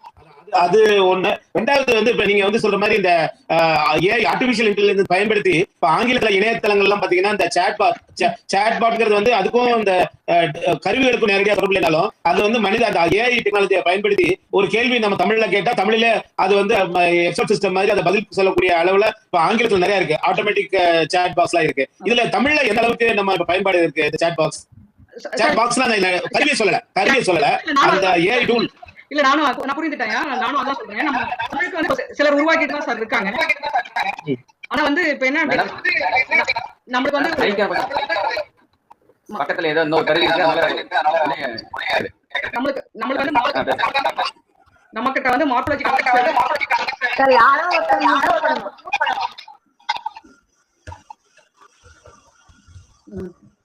நான் பேசிட்டேன். நேரு சார் தெரியாது இல்ல சார். நம்ம வந்துட்டு இப்ப நிறைய பேர் வந்து மார்ஃபாலஜிக்கல் அனலைசர் உருவாக்கி இருக்காங்க. உங்களுக்கே தெரியும் நம்ம தமிழ் இணைய கல்வி கழகத்திலே இப்ப வந்து மார்ஃபாலஜிக்கல் அனலைசர் இருக்கு, ஜெனரேட்டர் இருக்கு. அதை வச்சுக்கிட்டு ஒரு சின்டாக்டிக் பார்சர் வந்து உருவாக்கணும் அப்படின்னா இன்ஃபர்மேஷன் ரெட்ரிவல் சிஸ்டத்தை அழகா உருவாக்கலாம். தமிழுக்கானது நான் இதெல்லாமே தமிழுக்கானது சொல்றோம். ஒரு தமிழுக்கான ஒரு இன்ஃபர்மேஷன் ரெட்ரிவல் சிஸ்டத்தை உருவாக்க முடிஞ்சது அப்படின்னா நிச்சயமா வந்துட்டு நம்மளால வந்து சாட்பாட்ஸ் வந்து தமிழ்ல பேச வைக்க முடியும். அண்ணா பல்கலைக்கழகத்துல கூட இன்ஃபர்மேஷன் ரெட்ரிவல் சிஸ்டம் வந்து உருவாக்கியிருக்காங்க நினைக்கிறேன். அந்த இன்ஃபர்மேஷன் ரெட்ரிவல் சிஸ்டத்தை வந்து நம்ம வந்து சாட்பாட்குள்ள நீங்க பிக்ஸ் பண்ணீங்க அப்படின்னா தமிழுக்கான தேடலை தேடி எடுத்து கொடுத்து அதை அனாலிசிஸ் பண்ணி நம்மளுடைய கேள்வியை அது புரிந்து கொண்டு தமிழ்ல உங்களுக்கு வந்து திரும்ப தெரியும். நான் தமிழ் நிறைய கோடிங் பண்ணுவேன். அங்க இருக்கிற தமிழ் மாணவர்களுக்கு வந்து சும்மா பார்த்தா மட்டும் பார்த்தாது சிஸ்டம் ரீட் பண்ணணும். அப்ப தமிழ்ல ஸ்கிரீன் ரீடர் இருக்கா அப்படின்னு பார்த்தா இல்ல மேடம் இருக்கு. கூகுளே விடாதது வந்து தமிழ் இணைய கல்வி கழகத்துல அந்த சொல் பேசி சொன்னேன் இல்லையா, தமிழ் இணைய கல்வி கழகத்துல அந்த சொல் பேசி அப்படிங்கிற அந்த கருவி வந்து அது டெக்ஸ்ட் ரீடர் தான். ஆனா வந்து அது வந்து வெப் பேஸ்ட். உங்களுக்கு வந்து வேர்ட் டாக்குமெண்ட்ஸ்ல ரீட் பண்ணாது. வெப்ல இருக்கிறத வந்து நீங்க செலக்ட் பண்ணி கொடுத்து ரைட் கிளிக் பண்ணி ஸ்பீக் அப்படின்னா அது பேசும் உங்களுக்கு. அது வந்து SSN கல்லூரியோட இணைந்து உருவாக்கப்பட்ட ஒரு கருவி சொல் பேசிட்டு நீங்க இன்ஸ்டால் பண்ணுங்க. இன்ஸ்டால் பண்றப்ப ஏதாவது பிரச்சனைனா சொல்லுங்க, அதுக்குடைய தகவல் நான் சொல்றேன். நான் ஒரு தனிப்பட்ட முறையில அந்த டெய்சின்னு ஒரு டூல் இருக்குங்க. நான் சொல்லிடுறேன். டெய்சியோ இல்ல மற்ற கருவிகளோ அந்த நேச்சுரல்னஸ் வராது. உங்களுக்கு வந்து என்ன சிக்கல் அப்படின்னா மற்ற டெக்ஸ்ட் டு ஸ்பீச் கருவிகள் வந்து என்ன சிக்கல் அப்படின்னா நம்மளுடைய மொழியினுடைய இயல்பை வந்து அது கத்துக்கல. நம்ம என்ன பண்ணணும்னா நம்ம மொழியினுடைய இயல்புக்கு ஏற்ற ஒரு கருவியை உருவாக்கி இருக்கணும். அப்படி நம்மளுடைய மொழிக்காக உருவாக்கப்பட்ட கருவி தான் இந்த சொல் பேசி. நீங்க செக் பண்ணி பாருங்க. அழகா அது ஆண் குரல்லையும் பெண் குரல் 2 குரலும் இருக்கும். கவிதை எல்லாம் கேட்டீங்க அப்படின்னா கணீர்னு கேட்கும். நம்மளுடைய அந்த நேச்சுரல்னஸ் இயல்பு இருக்கு இல்லையா, நம்ம எப்படி ஒரு தமிழர் வந்து படிப்பாங்களோ அது மாதிரி இருக்கும். இந்த NLP வந்து வளர்ச்சி உருவாகிறதுக்கு என்ன காரணம் அப்படின்னா 2 மிகப்பெரிய சிக்கல். நம்ம வந்து தமிழாசிரியர்களுக்கு வந்து தொழில்நுட்பத்துக்குள்ள வரதுக்கு பயம், தொழில்நுட்பவாதிகளுக்கு வந்து தமிழ் இலக்கணம் கத்துக் கொடுக்கறதுக்கு பயம். இங்கேயே வந்து நிறைய சிக்கல் வருது. இதை கடந்து உடைச்சு எடுத்துட்டு அது ஒரு நீண்ட காலத்துக்கு ஒரு ரிசர்ச்சா நம்ம வந்து பயணிக்கிறது வந்து முடியாத காலச்சூழல்ல இருக்கும். அது வந்து கண்டிப்பா வந்து அந்த நீங்க சொன்ன மாதிரியான ஒரு தொடர்ச்சியான ஆய்வா இருந்தாதான் அங்கங்க நம்ம செஞ்சுட்டு ஒரு 4 வருஷம் 5 வருஷம் செஞ்சுட்டு அதை விட்டுறோம். மறுபடியும் நாங்க வந்து தூசி தட்டி தான் எடுத்து மறுபடியும் பண்ண வேண்டிய நிலைப்பாட்டுல இருக்கோம். நீங்க சொன்னது அதுக்கு வந்து அரசாங்கம் வந்து இந்த மாதிரியான ஒரு அமைப்பு வந்து இருக்கு. அந்த அமைப்பு வந்து இன்னும் வலுப்படுத்தி அதை செயலாக்கம் செய்யணும். எல்லா டூல்ஸுமே இருக்கு சார். போனாலஜிக்கல்ல ஒளியனியல்ல தொடங்கி உங்களுக்கு பொருளியல் வரைக்கும் எல்லா டூல்ஸுமே இருக்கு. ஆனா அங்கங்க இருக்கு. அதை சேர்க்கறதுக்கு நம்ம ஒரு முயற்சி பண்ணோம். அதுதான் அந்த டூல்ஸ் எல்லாம். ஒரு ஐஐடி மெட்ராஸ் மாத்திரமே இந்த ஸ்பீச் பாத்தீங்கன்னா யக்ஞ நாராயண்ல இருந்து அப்படியே ஹேமா ஐயமூர்த்தி வந்து அப்படியே அது தொடர்ச்சியா ஒருத்தர் மாணவர் வந்து எஸ்எஸ்என் நாகராஜ் இருக்காருன்னா அவர் 2 பேரை உருவாக்கிட்டாரு. இப்போ அவங்க மாணவர்கள் இப்போ வந்து டீப் லேர்னிங் அந்த மாதிரி ரொம்ப டீப்பா போயிட்டு இருக்காங்க. இப்போ நம்ம தமிழ்நாட்டுல மொழியியல் பேராசிரியர் சரி, தமிழ் பேராசிரியர் அடுத்தடுத்த கட்டத்துக்கு நம்ம பண்ணாமல அந்த சொல் பகுப்பாய்வு எல்லாமே பண்ணிட்டோம், கணேசன் எல்லாம் பண்ணிப்போம். அடுத்தடுத்த கட்டத்துக்குள்ள ஆட்கள் வந்து தயாரா வரல. அதுக்கு காரணம் ஒண்ணு வந்து வேலை வாய்ப்பு அவங்களுக்கு சரியா கிடைக்காததும் ஒரு காரணம். மொழியியலோ தமிழ் வேலை வாய்ப்பு ஒரு அமைப்பு இல்லங்கிறதா, அந்த கட்டமைப்பு இல்லங்கிறதா சொல்ல வர. அதான் சார், அது மட்டும் இருந்திருந்தா அலெக்சாலாம் எப்பவோ தமிழ்ல பேசி இருந்திருக்கும். அதுதான் நமக்கு இல்லாத அறிவு இல்ல யாருக்கும். நிறைய பேர் ஒர்க் பண்ணிட்டாங்க. நம்ம எல்லாரும் பண்ணியாச்சு. பண்ணனத வந்து ஒருங்கிணைச்சு ஒரு சிஸ்டமா உருவாக்கணும். அதற்கு முன்னெடுக்கணும். அவ்வளவுதான், வேற ஒண்ணும் இல்ல. சோ இது நேச்சுரல் லாங்குவேஜ் ப்ராசஸிங் பேசிக்ல இருந்து நம்ம எடுப்போம். அதுக்கப்புறம் பாத்தீங்கன்னா நாளைக்கு வந்து ஒரு சின்ன ப்ராஜெக்ட் மாதிரி ராசால பண்ணுவோம். ஸோ அது ஆக்சுவலாக ஒரு ஃப்ரேம் ஒர்க் தான் ராசாங்கிறது. ஸோ அதுக்கு முன்னாடி நம்ம வந்து பேசிக்காக அந்த என்எல்பி நேச்சுரல் லாங்குவேஜ் ப்ராசஸிங்கோட அந்த ஸ்டெப்ஸ், அதாவது அந்த அல்காரிதம்ஸ் எல்லாம் நம்ம என்ன பண்ணணும்னா நமக்கு அண்டர்ஸ்டாண்ட் பண்ணணும். ஸோ இதில் பார்த்தீங்கன்னா நம்ம ஆல்ரெடி கோடிங்கில் பண்ணியிருப்போம். அதாவது நெய்வ் பேஸ் மிஷின் லேர்னிங் வந்து நெய்வ் பேஸ் எடுக்கும்போது நம்ம சின்னதாக ஒரு ஸ்டெப் பார்த்துருப்போம். அது அந்தளவுக்கு புரிஞ்சிருக்காது நம்மளுக்கு. ஏன்னா வந்து நம்ம அந்த டேட்டா செட்டுக்கு அது ப்ரீ ப்ராசஸிங் பண்ணுங்கிறதுக்காக நம்ம பண்ணோம். அப்போ வந்து அந்தளவுக்கு புரிஞ்சிருக்காது நம்ம என்ன பண்ணோம், எதுக்கு பண்ணோம் அப்படின்னு. இப்போ வந்து அது என்ன டீட்டெயில்ஸாக நம்ம பார்ப்போம். ஸோ அதுக்கு பின்னாடி வந்து பார்த்தீங்கன்னா ஒரு அல்காரிதம் தான் இருக்கும். ஸோ எதுக்கு பண்ணுறோன்னு சொல்லி நம்ம பார்ப்போம். ஆக்சுவலாக நமக்கு இருக்கிற அந்த டேட்டா செட்டே பார்த்தீங்கன்னா எல்லாமே பார்த்தீங்கன்னா நமக்கு ஸ்ட்ரிங்ஸாக தான் இருக்கும். எல்லாமே பார்த்தீங்கன்னா ஒரு சென்டென்சஸ். ஓகேங்களா? ஸோ அந்த டேட்டா செட் நான் இன்றைக்கி யூஸ் பண்ண போகிற டேட்டா செட் வந்து கேக்லேயே கிடைக்கும். Sentiment analysis. அது சென்டிமெண்ட் அனாலிசிஸ் மீன்ஸ் இப்போ வந்து ஒரு மூவி ரிலீஸ் பண்ணியிருக்காங்கன்னு வைங்க. அந்த மூவியோட வியூவர்ஸ் வந்து பார்த்தீங்கன்னா சில ரிவ்யூஸ் வந்து கொடுத்துருப்பாங்க. அந்த ரிவ்யூஸ் வந்து பாசிட்டிவாக கொடுத்துருக்காங்களா, நெகட்டிவாக கொடுத்துருக்காங்களா? ஸோ இந்த மாதிரி சென்டிமெண்ட் அனாலிசிஸ் தான் இன்றைக்கி நான் வந்து பண்ணி காட்ட போகிறேன். ஸோ அதில் வந்து இந்த ஸ்டெப்ஸ்லாம் நம்ம வந்து ஃபாலோ பண்ணுவோம். ப்ரீ ப்ராசஸிங்கில் அந்த டெக்ஸ்ட்டை வந்து ப்ராசஸ் பண்ணுறதுக்கு இந்த நேச்சுரல் லாங்குவேஜ் ப்ராசஸிங் அல்காரிதம்ஸ் நம்ம யூஸ் பண்ணுவோம். ஸோ அதுக்கு வந்து மூவி ரிவ்யூன்னு இருக்கும்.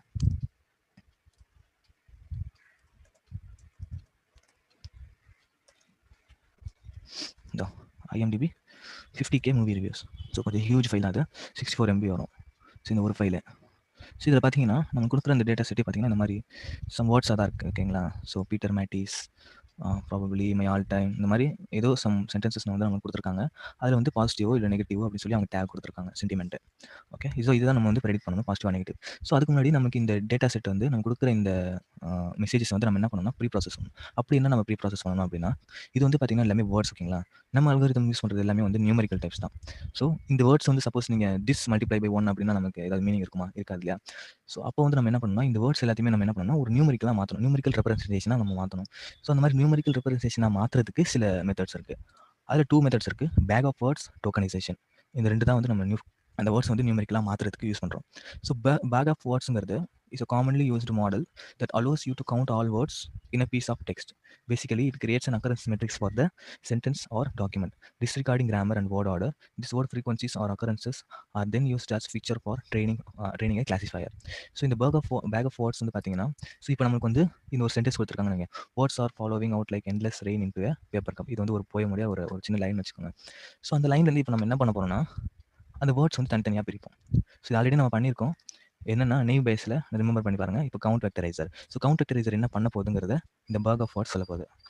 ஸோ இதை வந்து நம்ம என்ன பண்ணுறோம்னா ஒரு சிங்கிள் வேர்ட்ஸையும் வந்து நம்ம வந்து சிங்கிள் காலமாக எடுத்துக்கிறோம். ஸோ இது வந்து யாராவது ஞாபகம் இருக்கா? இந்த மாதிரி நம்ம பண்ணுறது, அதாவது ஒரு வேர்ட்ஸை வந்து தனித்தனி காலமாக நம்ம பிரித்து போடுறதுக்கு வந்து பேர் என்ன சொல்லுவாங்கன்னா ஒன் ஹாட் இல்லை அது ஓகே, ஒகேபுலரி தான். பட் ஆனால் இது வந்து நம்ம மாற்றுறது ஆக்சுவலாக இந்த வேர்ட்ஸ் வந்து நம்ம காலம் வைஸாக சிங்கிள் காலமாக மாற்றுறதுக்கு பேர் வந்து பார்த்தீங்கன்னா ஒன் ஹாட் என்கோடிங் நம்ம ஆக்சுவலாக பண்ணியிருப்போம். முதல்ல இப்போ சப்போஸ் உங்கள் கிட்ட காலமில் வந்து 3 வேல்யூஸ் இருக்கு. நீங்கள் for example France, Spain, Germany சொல்லி. ஸோ இப்போ நம்ம ஒன் ஹாட் என்கோடிங் என்ன பண்ணால் ஃப்ரான்ஸுக்கு தனி காலம், ஜெர்மனிக்கு தனி காலம், ஸ்பெயினுக்கு தனி காலம். அந்த மாதிரி தான் இந்த இடத்துல நம்ம பண்ணுறோம். இந்த பேக் ஆஃப் வேர்ட்ஸில் எல்லா வேர்ட்ஸ்க்கும் பார்த்தீங்கன்னா சிங்கிள் காலம்ஸ் வந்து நமக்கு அசைன் பண்ணிடுறோம். ஓகேங்களா? ஸோ இப்போ இதில் வந்து நம்ம என்ன சொல்றாங்கன்னா that allows you to count all words in a piece of text. So வந்து இப்போ வேர்ட்ஸ் இருக்குங்க. இந்த வேர்ட்ஸ் அப்படிங்கிற இந்த வேர்டு வந்து இந்த சென்டென்ஸ்ல எத்தனை தடவை இருக்கு? ஸோ ஒரே தடவை தான் இருக்கு. ஸோ அதனால 1 அப்படிங்கிற கவுண்ட் போட்டுருக்கோம். அந்த மாதிரி ரெயின், பேப்பர், டே, இந்த மாதிரி ஒன்றுக்கும் நம்ம என்ன பண்ணுவோம்னா கவுண்ட் பண்ணிக்கிறோம். ஆக்சுவலாக யூனிவர்ஸில் நம்ம என்ன பண்ணுவோம்னா மொத்த வேர்ட்ஸுடைய கவுண்ட் எடுத்துப்போம். மொத்த வேர்ட்ஸையும் நம்ம இந்த கொடுக்குற எல்லா சென்டென்ஸ்லையும் மொத்த வேர்ட்ஸ் என்ன இருக்குது அப்படின்னு சொல்லி எடுத்துப்போம். அதான் நம்மளுடைய ஒகேபுலரி. ஓகே, நீங்கள் சொன்னது கரெக்ட் தான். ஸோ இந்த வேர்ட்ஸ் நம்ம கொடுக்குற இந்த சென்டென்ஸ் எல்லாத்துலேயும் இருக்கிற இந்த வேர்ட்ஸ் வந்து நம்மளுடைய ஒகேபுலரி. ஓகேங்களா?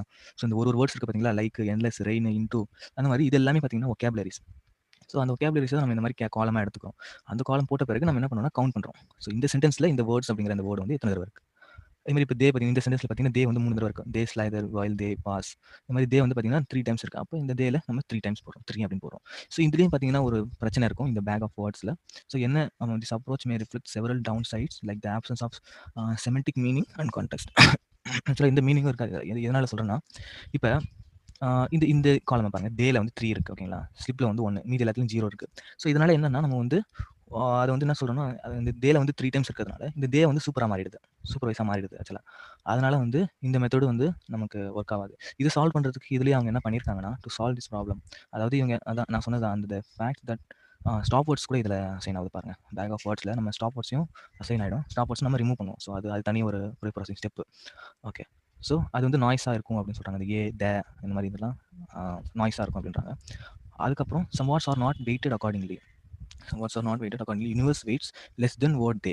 ஸோ இதோட வெயிட் பார்த்தீங்கன்னா இந்த யூனிவர்ஸோட வெயிட் பார்த்தீங்கன்னா தே அப்படிங்கிற அந்த வெயிட்டோட கம்மியாக இருக்குது. அதாவது என்னன்னா இதோட தே அப்படிங்கிற அந்த வெயிட் வந்து பார்த்தீங்கன்னா அதிகமாக இருப்பாங்க 3 அப்படின்னு. ஸோ இப்போ நம்ம என்னன்னா இது வந்து ஸ்கேலிங் அப்படிங்கிற ஒரு ப்ராசஸ் நம்ம பண்ண வேண்டியதாக இருக்கும். Rescale the frequencies of words ஓகேங்களா by how often they appear in all text. So இது அப்ரோச்சுக்கு வந்து நம்ம என்ன பண்ணுவோம்னா தனித்தனி சென்டென்சஸாக எடுக்காமல் மொத்தமாக எடுத்துப்போம். மொத்தமாக நம்ம கொடுக்குற எல்லா சென்டென்சஸ்லையும் டோட்டலாக இந்த வேர்ட்ஸ் வந்து எத்தனை தடவை வந்திருக்கு, அதாவது இந்த சென்டென்ஸில் மட்டும் இது எத்தனை தடவை வந்திருக்குன்னு பார்க்காம ஹோல் சென்டென்சஸில் மொத்த டேட்டா செட்லையும் பார்த்தீங்கன்னா இந்த வேர்ட்ஸ் வந்து எத்தனை தடவை வந்திருக்கு, இந்த ரெயின் வந்து எத்தனை தடவை வந்திருக்கு, பேப்பர் வந்து எத்தனை தடவை வந்திருக்கு. ஸோ இந்த மாதிரி கவுண்ட் பண்ணுறதுனால நம்மளால் அந்த பிரச்சனையை சால்வ் பண்ண முடியும் அப்படின்னு சொல்கிறாங்க. Okay, so that the scores of for frequency words like that are also frequent across other text get penalized. இப்போ வந்து பார்த்தீங்கன்னா ஸோ நிறைய தடவை வரும். அதெல்லாம் ஆக்சுவலாக ஸ்டாப் வேர்ட்ஸ் நம்ம இதெல்லாம் கவுண்ட் எடுக்கக்கூடாது, நம்ம இதெல்லாம் வந்து ரிமூவ் பண்ணணும் ஆக்சுவலாக. த ஏ அண்டு அந்த மாதிரி வேர்ட்ஸ்லாம் ஸோ நம்ம கவுண்டில் எடுத்துக்க மாட்டோம். ஓகே, ஸோ இது வந்து பேக் ஆஃப் வேர்ட்ஸ். ஸோ இது வந்து நம்ம ஆல்ரெடி இந்த நெய் பேஸில் பண்ணிப்போம் கவுண்ட் வெக்டர்ஸ்னு சொல்லி. ஸோ ஒரு எக்ஸாம்பிளுக்கு நான் வந்து சின்னதாக ஒரு சென்டென்சஸ் வச்சு நான் பண்ணி காட்டுறேன் இப்படி அப்படி பண்ணதுன்னு சொல்லி. ஓகே, ஸோ இதுலேயே நான் வந்து நேற்று ட்ரை பண்ணி பார்த்தப்போ எனக்கு ஒகேபுலரியில் வந்து இந்த ஸ்டாப் வேர்ட்ஸ் கூட ரிமூவ் ஆகிற மாதிரி தான் இருந்தது எனக்கு ஆக்சுவலாக. ட்ரை இதில் பண்ணியிருப்பேன்னு நினைக்கிறேன். இதில் வந்து பார்த்தீங்கன்னா ஐ அப்படிங்கிற அந்த அண்டு ரிமூவ் ஆகலை, ஐ ரிமூவ் ஆகிடுச்சு என்னன்னு தெரில. ஓகே, ஸோ அதுக்கு வந்து ஃபார் எக்ஸாம்பிள் ஏதாவது சம் சென்டென்சஸ் வச்சுப்போம்.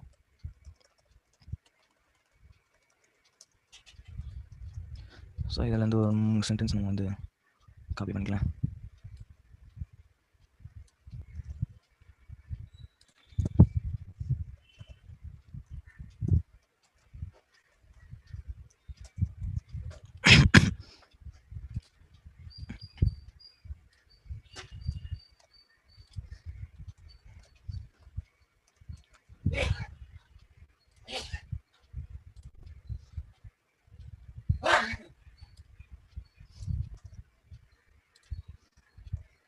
ஸோ நம்மகிட்ட இப்போ 3 சென்டென்சஸ் இருக்குது ஓகேங்களா. இப்போ நம்ம என்ன பண்ண போகிறோம்னா இதை வந்து கவுண்ட் வெக்டரைஸ் பண்ண போகிறோம். ஸோ அதாவது இந்த மாதிரி பேக் ஆஃப் வேர்ட்ஸ் மாதிரி நம்ம மாற்ற போகிறோம். ஸோ அதை மாற்றுறதுக்கு நம்ம கவுண்ட் வெக்டரைசர் இம்போர்ட் பண்ணணும். அது வந்து from sklearn dot text processing தானே ஃபீச்சர் எக்ஸ்ட்ராக்ஷன் இம்போர்ட் கவுண்ட் வெக்டரைசர்.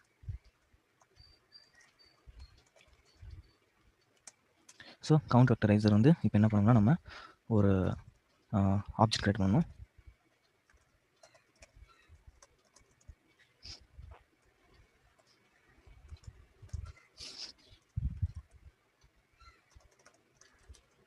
இப்போ இந்த வெக்டரைசரை நம்ம ஃபிட் அண்ட் ட்ரான்ஸ்ஃபார்ம் பண்ணுவோம்.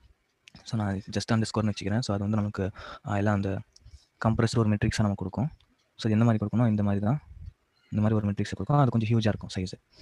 ஸோ இப்போ இந்த வெக்டரைசரை நம்ம என்ன பண்ணணும்னா நம்ம இந்த சென்டென்சஸில் ஃபிட் ட்ரான்ஸ்ஃபார்ம் பண்ணணும். Vectorizer dot fit under score transform sentences.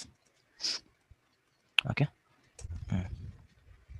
So இப்போ நம்ம ஃபிட் அண்ட் ட்ரான்ஸ்ஃபார்ம் பண்ணியாச்சு. அண்டர் ஸ்கோர் பார்த்தீங்கன்னா இப்போ வந்து அது கம்ப்ரஸ்டு ஒரு இதுவாக இருக்கும். என்ன பாருங்கள் 3/41 இருக்கா. 3/41 மீன்ஸ் 3 சென்டென்சஸ் நம்ம கொடுத்துருக்கோம். அதில் ஒகேபுலரி சைஸ் வந்து 41. இப்போ அந்த ஒகேபுலரிஸ் நீங்கள் பார்க்கணுன்னா வெக்டரைசர் டாட் ஒகேபுலரி அண்டர் ஸ்கோர் போட்டிங்கன்னா உங்களுக்கு அந்த ஒகேபுலரிஸ்லாம் வந்துடும், அதாவது அந்த வேர்ட்ஸ் எல்லாமே வந்துடும். ஸோ இதுலேயே அவங்க வந்து பங்க்சுவேஷன்ஸ் கூட ரிமூவ் ஆகிடுச்சு. ஆக்சுவலாக நம்ம ரிமூவ் பண்ணணும்னு அவசியம் இல்லை, அதுவே ரிமூவ் ஆகிடுச்சு பங்க்சுவேஷன்ஸு. ஸ்டாப் வேர்ட்ஸ் ஆக்சுவலாக ரிமூவ் ஆகலை. அண்டு இன்னு இஸ் இட் இதெல்லாம் இருக்குது. ஸோ அதெல்லாம் நம்ம தான் ரிமூவ் பண்ண போல. ஸோ இது வந்து கவுண்டர் டெரரிசர் கொடுத்து இந்த ஒகேபுலரி. ஸோ இப்போ பார்த்தீங்கன்னா ஒரு இதுக்கும் பார்த்தீங்கன்னா நமக்கு என்ன பண்ணுதுன்னா ஆக்டர்ஸ் அப்படிங்கிற இதுக்கு ஒரு வேல்யூ அசைன் பண்ணி 0 அப்படின்னு சொல்லி, அமேச்சரிஸ் அப்படிங்கிறதுக்கு ஒரு 1 அப்படிங்கிற ஒரு வேல்யூ அசைன் பண்ணிது. அது மாதிரி ஒரு வேல்யூக்கும் பார்த்தீங்கன்னா ஒரு வேல்யூ, அதாவது ஒரு வேர்ட்ஸ்க்கும் அது ஒரு வேல்யூ வந்து அசைன் பண்ணி வச்சுக்கும். ஸோ இது எதுக்கு அசைன் பண்ணுது அப்படின்னு நமக்கு இப்போ புரியாது. டோக்கனைசேஷன் பார்க்கும்போது அது புரியும். ஸோ டோக்கனைசேஷன்லேயும் இந்த மாதிரி ஸ்டெப் தான். ஸோ இனிஷியலாக வந்து நமக்கு இந்த எப்போ நம்ம கவுண்டர் டெரரிசர் யூஸ் பண்ணுறோம், இதுக்காக நம்ம கவுண்டர் டெரரிசர் இந்த நியூ பேஸில் நம்ம யூஸ் பண்ணோம் அப்படின்னா, ஸோ இது அந்த அல்காரிதமே அப்படி தான். ஏன்னா இந்த அல்காரிதம்க்கே வந்து எப்படி தேவைன்னா, இந்த மாதிரியான டேட்டா செட் தேவைன்னா கவுண்ட் பண்ண டேட்டா செட் தான் வேணும். அதாவது இப்போ ஒரு வேர்டு இருக்குன்னா அந்த வேர்டு வந்து எத்தனை தடவை வந்திருக்கு, எத்தனை தடவை வரல. அப்போ தான் வந்து இந்த நெய் பேஸ் நமக்கு அதுக்காக ஞாபகம் இருந்தால் உங்களுக்கு தெரிஞ்சிருக்கும். இந்த நெய் பேஸே அப்படி தான் வந்து ஒர்க் ஆகும். ஒரு மெட்ரிக்ஸ் இருக்கும், ஒரு அக்கரன்சஸோடைய மெட்ரிக்ஸ் இருக்கும். அந்த மெட்ரிக்ஸ் வச்சு தான் இந்த ப்ராபபிலிட்டிஸே அது கால்குலேட் பண்ணும். ஸோ அந்த டைமில் வந்து நம்ம இந்த கவுண்டர் டெரரிசர் யூஸ் பண்ணோம். அப்போ டோக்கனைசேஷன்னா இதுக்கு டோக்கனைசேஷன் எப்போ யூஸ் பண்ணணும் அப்படின்னா, ஸோ டோக்கனைசேஷனுங்கிறது கொஞ்சம் டிஃப்ரெண்ட்டான ப்ராசஸ்.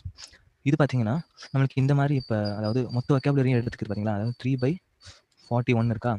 41லேயும் பார்த்தீங்கன்னா அது அந்த எத்தனை தடவை வந்திருக்கு அக்கர் ஆயிருக்கு அப்படிங்கிறது தான் வந்து அந்த 3/41 இருக்கும். அதாவது திஸ் இருக்குன்னா திஸ் வந்து எத்தனை தடவை வந்திருக்கு இந்த சென்டென்ஸில் அப்படின்னு அந்த மாதிரி கேல்குலேட் பண்ணி தான் கொடுத்துருப்பாங்க. சாரி, ஐ திங்க் வந்து ஹோல் சென்டென்சஸில், ஏன்னா அந்த பிரச்சனை வரும் ஆக்சுவலாக. அதனால் ஹோல் சென்டென்சஸில் 3 டைம்ஸ் வந்திருக்கு. அந்த மாதிரி எல்லா வேர்ட்ஸ்க்கும் அதை வந்து கேல்குலேட் பண்ணுவோம். பட் ஆனால் டோக்கனைசேஷனில் பார்த்தீங்கன்னா இதை வந்து ஒரு சீக்வன்சஸாக மாற்றிடும். சீக்வன்சஸ் மீன்ஸ் இப்போ இந்த வேர்ட்ஸை பாருங்கள், இந்த ஒகேபுலரியை பாருங்கள். நமக்கு வந்து ஒரு வேர்ட்ஸ்க்கும் ஒரு வேல்யூஸ் அசைன் ஆகுதா. சேம் இந்த டோக்கனைசேஷனில் இது பேர் என்ன சொல்லுவாங்கன்னா டோக்கன்ஸ் அப்படின்னு சொல்லுவாங்க.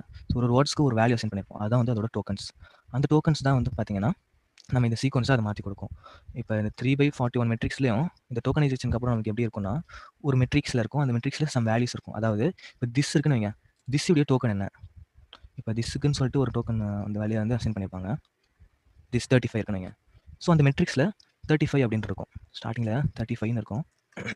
அது மாதிரி ஏக்கு வந்து என்ன இது. ஸோ ஏங்கிறது நமக்கு ஒரு அந்த ஒகேபுலரியில் அது ஆட் ஆகலை. அது வந்து இந்த இதுவே வந்து ரிமூவ் பண்ணிடுச்சு. ஓகே, அதுக்கப்புறம் பார்த்தீங்கன்னா ஃபேண்டாஸ்டிக் இருக்குன்னு வைங்க. ஃபேண்டாஸ்டிக்கு என்ன டோக்கன், அதோட வேல்யூ, டோக்கன் வேல்யூ என்ன. ஸோ 11. அந்த மாதிரி நமக்கு இந்த மெட்ரிக்ஸில் இந்த மாதிரி தான் வரும் 35, 11. அதாவது இந்த வேல்யூவோட டோக்கன் என்னவோ அந்த வேல்யூ மட்டும் தான் இதில் வரும். அதாவது இதோட அக்கரன்சஸ்லாம் வராது, இதோட கவுண்ட் வராது, நமக்கு இதோட டோக்கன் வேல்யூ மட்டும் வரும் சீக்வன்சஸில். ஸோ அதுதான் இந்த டோக்கனைசேஷன். டோக்கனைசேஷன் வந்து நீங்கள் டென்சர்ஃப்ளோவிலே பண்ணலாம். So tokenization is the process of segmenting running text into sentences and words. In essence, it's the task of cutting a text into pieces called tokens, and at the same time throwing away certain characters such as punctuations. Following our example, the result of tokenization would be. So இந்த tokenization initially வந்து நமக்கு இந்த மாதிரி spaces வச்சு அது எல்லாத்தையும் separate பண்ணிடுச்சா. Separate பண்ண பிறகு அது வந்து டோக்கன் அசைன் பண்ணும். அந்த டோக்கனை வச்சு தான் அந்த சீக்வன்சஸை ஜெனரேட் பண்ணும். ஸோ நான் எக்ஸாம்பிள் நான் காட்டிடுறேன். ஸோ இப்போ வந்து டோக்கனைசேஷனுக்கு வந்து நீங்கள் டோக்கனைசர் அப்படிங்கிற அந்த கிளாஸ் வந்து நீங்கள் டென்சர்ஃப்ளோலேருந்து இம்போர்ட் பண்ணணும். TensorFlow dot Keras dot preprocessing dot text import டோக்கனைசரா. இப்போ இந்த டோக்கனைசருக்கு வந்து நான் ஒரு கிளாஸ் கிரியேட் பண்ணுறேன். Tokenizer equal to tokenizer. Okay, so இதில் வந்து நம்ம ஒரு பேராமீட்டர் கொடுக்கணும், நம்பர் ஆஃப் வேர்ட்ஸ் அப்படின்னு. நம்பர் ஆஃப் வேர்ட்ஸுங்கிறது நம்மளுடைய மேக்ஸிமம் ஒக்காபுலரி சைஸ். ஸோ இப்போ நம்ம எக்ஸாக்ட் ஒக்காபுலரி சைஸ் வந்து நமக்கு தெரியாது. இப்போ இந்த சென்டென்சஸில் இதோடைய ஒக்காபுலரி சைஸ் வந்து 41 இது கொடுத்துருக்கு நமக்கு இப்போ தெரியும். பட் ஆனால் இப்போ சப்போஸ் ஹியூஜ் டேட்டா செட் நம்ம யூஸ் பண்ணோம்னா இதோடைய ஒக்காபுலரி சைஸ் என்னவா இருக்கும் நமக்கு தெரியாது. அதாவது வேர்ட்ஸுடைய கவுண்ட்ஸ். ஸோ யூனிக்யூ வேர்ட்ஸுடைய கவுண்ட்ஸ். இப்போ இந்த டேட்டா செட் இருக்குன்னு இதில் யூனிக்யூ வேர்ட்ஸுடைய கவுண்ட்ஸ் வந்து எவ்வளவு அப்படின்னு நமக்கு தெரியணும். அதுதான் வந்து நம்மளுடைய ஒக்காபுலரியாக இருக்கும் இல்லையா. ஸோ அப்போ நமக்கு தெரியாத பட்சத்தில் நம்ம வந்து இனிஷியலாக நம்ம ஒரு வேல்யூஸ் நம்ம அசைன் பண்ணிக்கலாம். ஃபார் எக்ஸாம்பிள் மேக்ஸிமம் ஒரு வேல்யூ, இது வந்து மினிமம் கிடையாது, மேக்ஸிமம் மீன்ஸ் 20,000 நான் வச்சுக்கிறேன். ஸோ எதுக்காக இந்த maximum number of vocabulary size நம்ம கொடுக்கணும் அப்படின்னா, இந்த ஒக்காபுலரி சைஸ் தாண்டிச்சுன்னா மீது எல்லாத்துக்குமே அது என்ன பண்ணணும்னா 0 அப்படின்னு அசைன் பண்ணிடும். ஓகே, இந்த டோக்கனைசர் என்ன பண்ணணும்னா, ஸோ இந்த அளவுக்கு ஒக்காபுலரி சைஸ் இருந்தால் அதுக்கு மட்டும் டோக்கன்ஸை அசைன் பண்ணும், வேல்யூஸை அசைன் பண்ணும். இதுக்கு மேலே அந்த ஒக்காபுலரி சைஸ் போச்சுன்னா அதுக்கு வந்து 0 அப்படிங்கிற வேல்யூ அசைன் பண்ணிடும். ஓகேங்களா. ஸோ ஆக்சுவலாக ஒரு ரிசர்ச்சில் என்ன சொல்கிறாங்கன்னா, இப்போ 3000 ஒக்காபுலரி சைஸே பார்த்தீங்கன்னா நமக்கு போதுன்றாங்க. 3000 வேர்ட்ஸே பார்த்தீங்கன்னா 95% ஆஃப் சென்டென்சஸில் நமக்கு வந்து வந்துடும் 3000 வேர்ட்ஸ். ஸோ 20,000 வேர்ட்ஸுங்கிறது கொஞ்சம் மீனிங்ஃபுல்லானது தான். ஓகே, 20,000 நம்மளுடைய ஒக்காபுலரி சைஸ் இப்போ வச்சுருக்கோம். ஓகே, ஸோ இப்போ இதை நம்ம என்ன பண்ணணும்னா நம்ம சென்டென்சஸில் ஃபிட் பண்ணணும். ஸோ டோக்கனைசர் டாட் ஃபிட் என்ன இதில் வரல,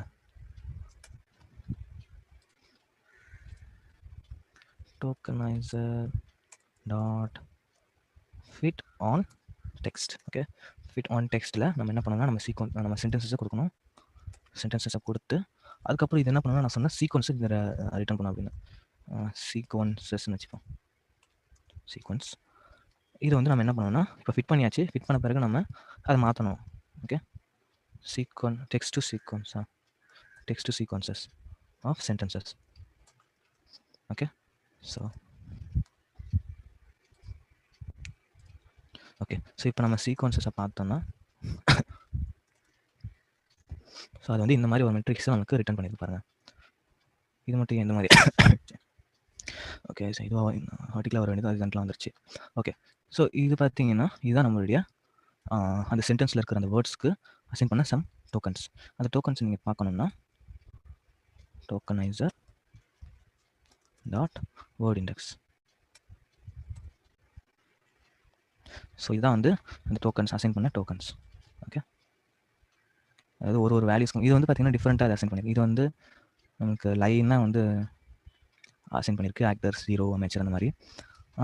இந்த டோக்கனைசரில் வந்து ரேண்டமாக அதை அசைன் பண்ணியிருக்கு. ஸோ எல்லாத்தையும் பார்த்தீங்கன்னா வேர்ட்ஸ் வந்து யூனிக்காக இருக்கணும். அதுதான் அதோட ஒரு பாயிண்ட் என்னென்னா எல்லா வேர்ட்ஸுமே பார்த்தீங்கன்னா அதோட வேல்யூஸ் வந்து யூனிக்காக இருக்கணும்.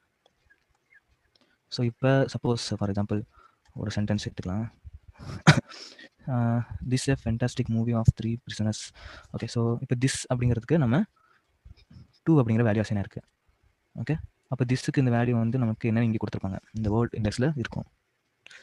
இங்கே இருக்குது இந்த திஸ் இருக்கு பாருங்கள். திஸ்ஸுக்கு நமக்கு அதோட இது வந்து 2 அப்படின்னு அசைனாக இருக்குது. அதனால் நம்மளுடைய சீக்வன்ஸில் ஃபஸ்ட் வேல்யூ 2 இருக்குது. நெக்ஸ்ட்டு வந்து 7 இருக்கா. 7க்கு வந்து என்ன வேர்ட்னா ஏ. ஸோ இதில் பார்த்தீங்கன்னா ஏக்கு வந்து அதாவது இந்த சென்டென்ஸில் ஏ தான் இருக்குது. நெக்ஸ்ட்டு ஏக்கு வந்து 7 அசைனாக இருக்குது. அதே மாதிரி ஃபென்டாஸ்டிக்கு ஒரு வேல்யூ அசைனாக இருக்கும். ஸோ இந்த மாதிரி நம்ம டோக்கனைசேஷன் எதுக்கு பண்ணுறோன்னா இது வந்து நம்ம சப்போஸ் நியூரல் நெட்வொர்க் யூஸ் பண்ணும்பொழுது இந்த மாதிரி நம்ம யூஸ் பண்ணுவோம். இந்த மாதிரி டோக்கனைசேஷன் தான் பண்ணுவோம் நியூரல் நெட்வொர்க்ஸ் பண்ணும்பொழுது. இப்போ இந்த அதாவது பேக் ஆஃப் வேர்ட்ஸ் வந்து பார்த்தீங்கன்னா நமக்கு வந்து தேவைப்படாது நியூரல் நெட்வொர்க்ஸ். அப்போ நம்ம இந்த மாதிரி நம்ம கொடுக்க முடியாது. ஏன் சொன்னால் இப்போ சப்போஸ் ஃபார் எக்ஸாம்பிள் நீங்கள் வந்து ஒரு RNN மாடல் வந்து பில்ட் பண்ணுறீங்கன்னு வைங்க. ஸோ முதல் இருக்கிற எல்லா வேல்யூஸும் வந்து 0 0 0 0 இருக்குது. அப்போ என்ன நம்ம என்ன தான் மல்டிப்ளை பண்ணாலும் இந்த RNN கொடுக்குற அந்த வேல்யூஸ் எல்லாமே 0ன்னு வந்துடும். ஸோ இப்போ 4 வேல்யூஸ் வந்து 0ன்னு இருக்கு பாருங்க. இதான் நம்மளுடைய சப்போஸ் இன்புட்ஸாக கொடுத்தா 4 வேல்யூஸ் முன்னாடி இருக்கிற 4 வேல்யூஸ் எல்லாமே 0 0ன்னு இருக்கும். ஸோ அது எல்லாமே இதில் கணக்கில் எடுத்துக்காது இந்த வேர்ட்ஸ் எல்லாமே. ஸோ அந்த டைமில் நம்ம இந்த மாதிரி இன்டீஜர்ஸாக கொடுத்தா ஸோ மீனிங்ஃபுல்லாக இருக்கும். ஸோ அதாவது நெக்ஸ்ட் டைம் வந்து நம்ம அதை ரிட்டர்ன் பண்ணுற வேல்யூ வந்து இப்போ செட் டெக்ஸ்ட் கிளாசிஃபிகேஷன் நம்ம LSTMல பண்ணுறோன்னா இந்த மாதிரி நம்ம டோக்கனைசேஷன் பண்ணிக்கலாம். நம்ம போன தடவை அந்த டெக்ஸ்ட் கிளாசிஃபிகேஷன் பண்ணது RNNல வந்து பார்த்தீங்கன்னா ஆல்ரெடி அவங்க நமக்கு பண்ணி கொடுத்துட்டாங்க. Already pre processed data set தான் நம்ம யூஸ் பண்ணோம். இப்போ இந்த டைமில் வந்து நம்ம இந்த மாதிரி ஒன்று டேட்டா செட் நம்ம யூஸ் பண்ணலாம். ஆக்சுவலாக இது வேர்ட் இந்த மாதிரி வரணும், சேம் லைனாக வரணும். பிரிண்டிங் லைன் மாதிரி வந்துச்சு. ஓகே ஓகே ஸோ இது வந்து டோக்கனைசேஷனில் வந்துடும். நெக்ஸ்ட் வந்து stop words removal. So stop words நமக்கு ஆல்ரெடி தெரியும். இப்போ இந்த அண்டு த ஏ இதெல்லாம் பார்த்தீங்கன்னா ஸ்டாப் வேர்ட்ஸ். இது வந்து நம்ம என்ன பண்ணணும்னா ரிமூவ் பண்ணணும். எதுக்காக ரிமூவ் பண்ணணும்னா இது அன்னெசரி டேட்டாஸ், அதுவும் இல்லாமல் எந்த ஒரு information so that R not informative about the corresponding text. எந்த இன்ஃபர்மேஷனும் அதுலேருந்து நம்மளால எடுக்க முடியாது. ஸோ அண்டு த டூ இதுலேருந்து ஓகே. ஸோ அப்போ வந்து இந்த ஸ்டாப் வேர்ட்ஸ்லாம் நம்ம என்ன பண்ணணும்னா ரிமூவ் பண்ணணும். ஸ்டாப் வேர்ட்ஸ் ரிமூவ் பண்ணுறது வந்து ரொம்பவே சிம்பிள் தான். நம்ம வந்து முதல்ல அந்த ஸ்டாப் வேர்ட்ஸ் வந்து இம்போர்ட் பண்ணிக்கணும் from NLTK dot corpus import stop words. இப்போ ஸ்டாப் வேர்ட்ஸை வந்து நம்ம என்ன பண்ணணும்னா ஒரு லிஸ்ட்டாக ஒரு செட்டாக மாற்றிக்கணும், யூனிக் வேல்யூஸாக மாற்றிக்கணும். Set of stop words. இப்போ நீங்கள் எஸ் பார்த்தீங்கன்னா நம்பர் ஆஃப் இந்த ஸ்டாப் வேர்ட்ஸ் எல்லாமே இருக்கும். சாரி, இம்போர்ட்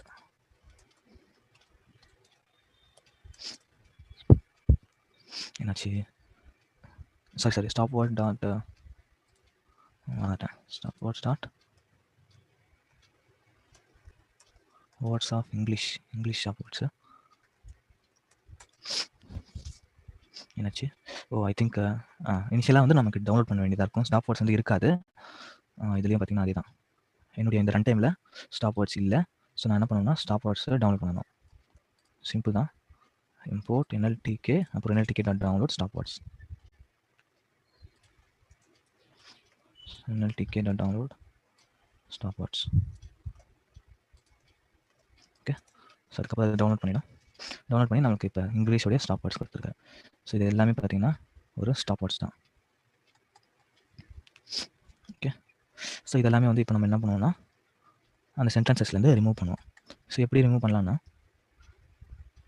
ஸோ இனிஷியலாக நம்ம அதை வந்து நம்ம ஒரு லிஸ்ட்டாக மாற்றிக்கணும். இப்போ இந்த சென்டென்சஸ் எல்லாத்தையும் நம்ம ஒரு லிஸ்ட் ஆஃப் வேர்ட்ஸாக மாற்றி அந்த லிஸ்ட் ஆஃப் வேர்ட்ஸ்லேருந்து இப்போ சப்போஸ் வந்து திஸ் இருக்குன்னா அந்த திஸ்ஸில் வந்து திஸ் வந்து ஸ்டாப் வேர்ட்ஸில் இருக்கான்னு பார்ப்போம். இருந்தால் அதை ரிமூவ் பண்ணிவிடும், மீதி எல்லாத்தையுமே அசைன் பண்ணிடும். அந்த மாதிரி தான் பண்ணுவோம் இப்போ. ஸோ இப்போ வந்து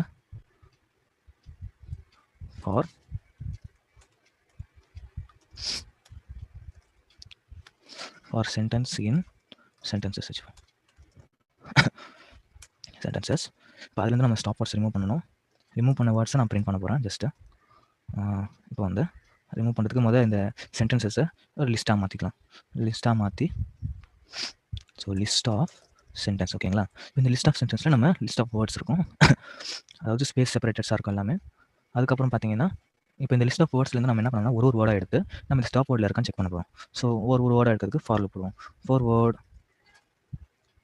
word in list of sentence. Okay, இப்போ இந்த வேர்டு தான் நம்ம என்ன பண்ண போகிறோம்னா இந்த ஸ்டாப் வேர்ட்ஸில் இருக்கான்னு செக் பண்ண போகிறோம். ஓகே, ஸோ இருந்தால் நம்ம என்ன பண்ணணும், இல்லைனா நம்ம என்ன பண்ணணும். இருந்தால் ஒரு லிஸ்ட்டில் அசைன் பண்ணிக்கலாம். ஐ அப்படின்னு நம்ம வேர்டுன்னு வச்சுப்போம். Word for word in list of sentences. Okay, so ஒரு லிஸ்ட்டில் நம்ம அதை அசைன் பண்ணிக்கிறோம் இந்த வேர்டை. இப்போ இந்த வேர்டு நம்ம அந்த ஸ்டாப் வேர்டில் இருக்கா இல்லைன்னு செக் பண்ணோம் இல்லையா, அந்த கண்டிஷன் நம்ம எங்கே போடுவோம்னா இந்த ஃபார் லுக்கு அடுத்தது போடுவோம். ஃபார் லுக்கு அடுத்தது, அதாவது இந்த லிஸ்ட் ஆஃப் சென்டென்ஸ்க்கு அடுத்தது இந்த கண்டிஷன் போடுவோம். இஃப் வேர்ட் இல்லைனா மட்டும்தான் இந்த லிஸ்ட்டில் நம்ம அசைன் பண்ணுவோம். இருந்தால் நம்ம அதை வந்து ரிமூவ் பண்ணிடுவோம். இல்லைனா மட்டும், அதாவது word not in stop words. Stop என்னென்னு பேர் வச்சுருந்தோம் நம்ம, ஸ்டாப் தானே, எஸ்ன்னு வச்சுருந்தோமா. ஓகே, எஸ்ன்னு வச்சுருந்தோம். List of S. Okay, so இது வந்து நமக்கு ஸ்டாப் வேர்ட்ஸை ரிமூவ் பண்ண சென்டென்சஸாக நம்ம கொடுத்துரும். ஐ திங்க் நமக்கு வந்து ஸ்பேஸ் செப்பரேட்டடாக கொடுக்கணும். அதுக்கு ஸ்பேஸ் செப்பரேட் பண்ணுறதுக்கு ஒரு வழி என்னென்னா, இது வந்து சிங்கிள் கேரக்டராக எடுத்துச்சு நமக்கு. ஸோ ஸ்ப்ளிட் அப்படிங்கிற ஒரு ஃபங்க்ஷன் நம்ம யூஸ் பண்ணலாம். ஆக்சுவலாக ஸ்ப்ளிட் வந்து ஸ்பேஸ் வச்சு செப்பரேட் பண்ணோம். ஸோ அதை யூஸ் பண்ணலாம். ஸோ இப்போ பாருங்கள், திஸ் ஃபேண்டாஸ்டிக் மூவி 3 பிரிசனர்ஸ் இந்த மாதிரி தனித்தனியாக மாற்றிச்சு. இப்போ இந்த ஸ்டாப் வேர்ட்ஸ் எல்லாமே ரிமூவ் ஆகிடுச்சு பாருங்கள். ஏ அப்படி காணும், காணும், வேறு என்ன இருந்துச்சு, அது எல்லா ஸ்டாப் வேர்ட்ஸுமே வந்து இப்போ ரிமூவ் ஆகிடுச்சு. இப்போ இந்த ரிமூவ் பண்ண சென்டென்ஸ் தான் நமக்கு கீழே இருக்கும்.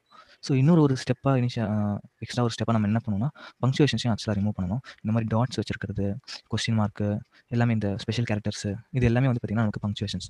அந்த பங்க்சுவேஷன்ஸை கூட நம்ம என்ன பண்ணணும்னா ரிமூவ் பண்ணணும். ஸோ அந்த ஸ்டெப்புக்கு வந்து நம்ம என்ன பண்ணணும்னா பங்க்சுவேஷன்ஸ் வந்து நம்ம தேவையில்லையா, ஸ்ட்ரிங் அப்படிங்கிற ஒரு மாடியூல் இருக்கும். ஸ்ட்ரிங்லேருந்து நம்ம பங்க்சுவேஷன்ஸ் வந்து இம்போர்ட் பண்ணி எடுத்துக்கலாம். String dot punctuations,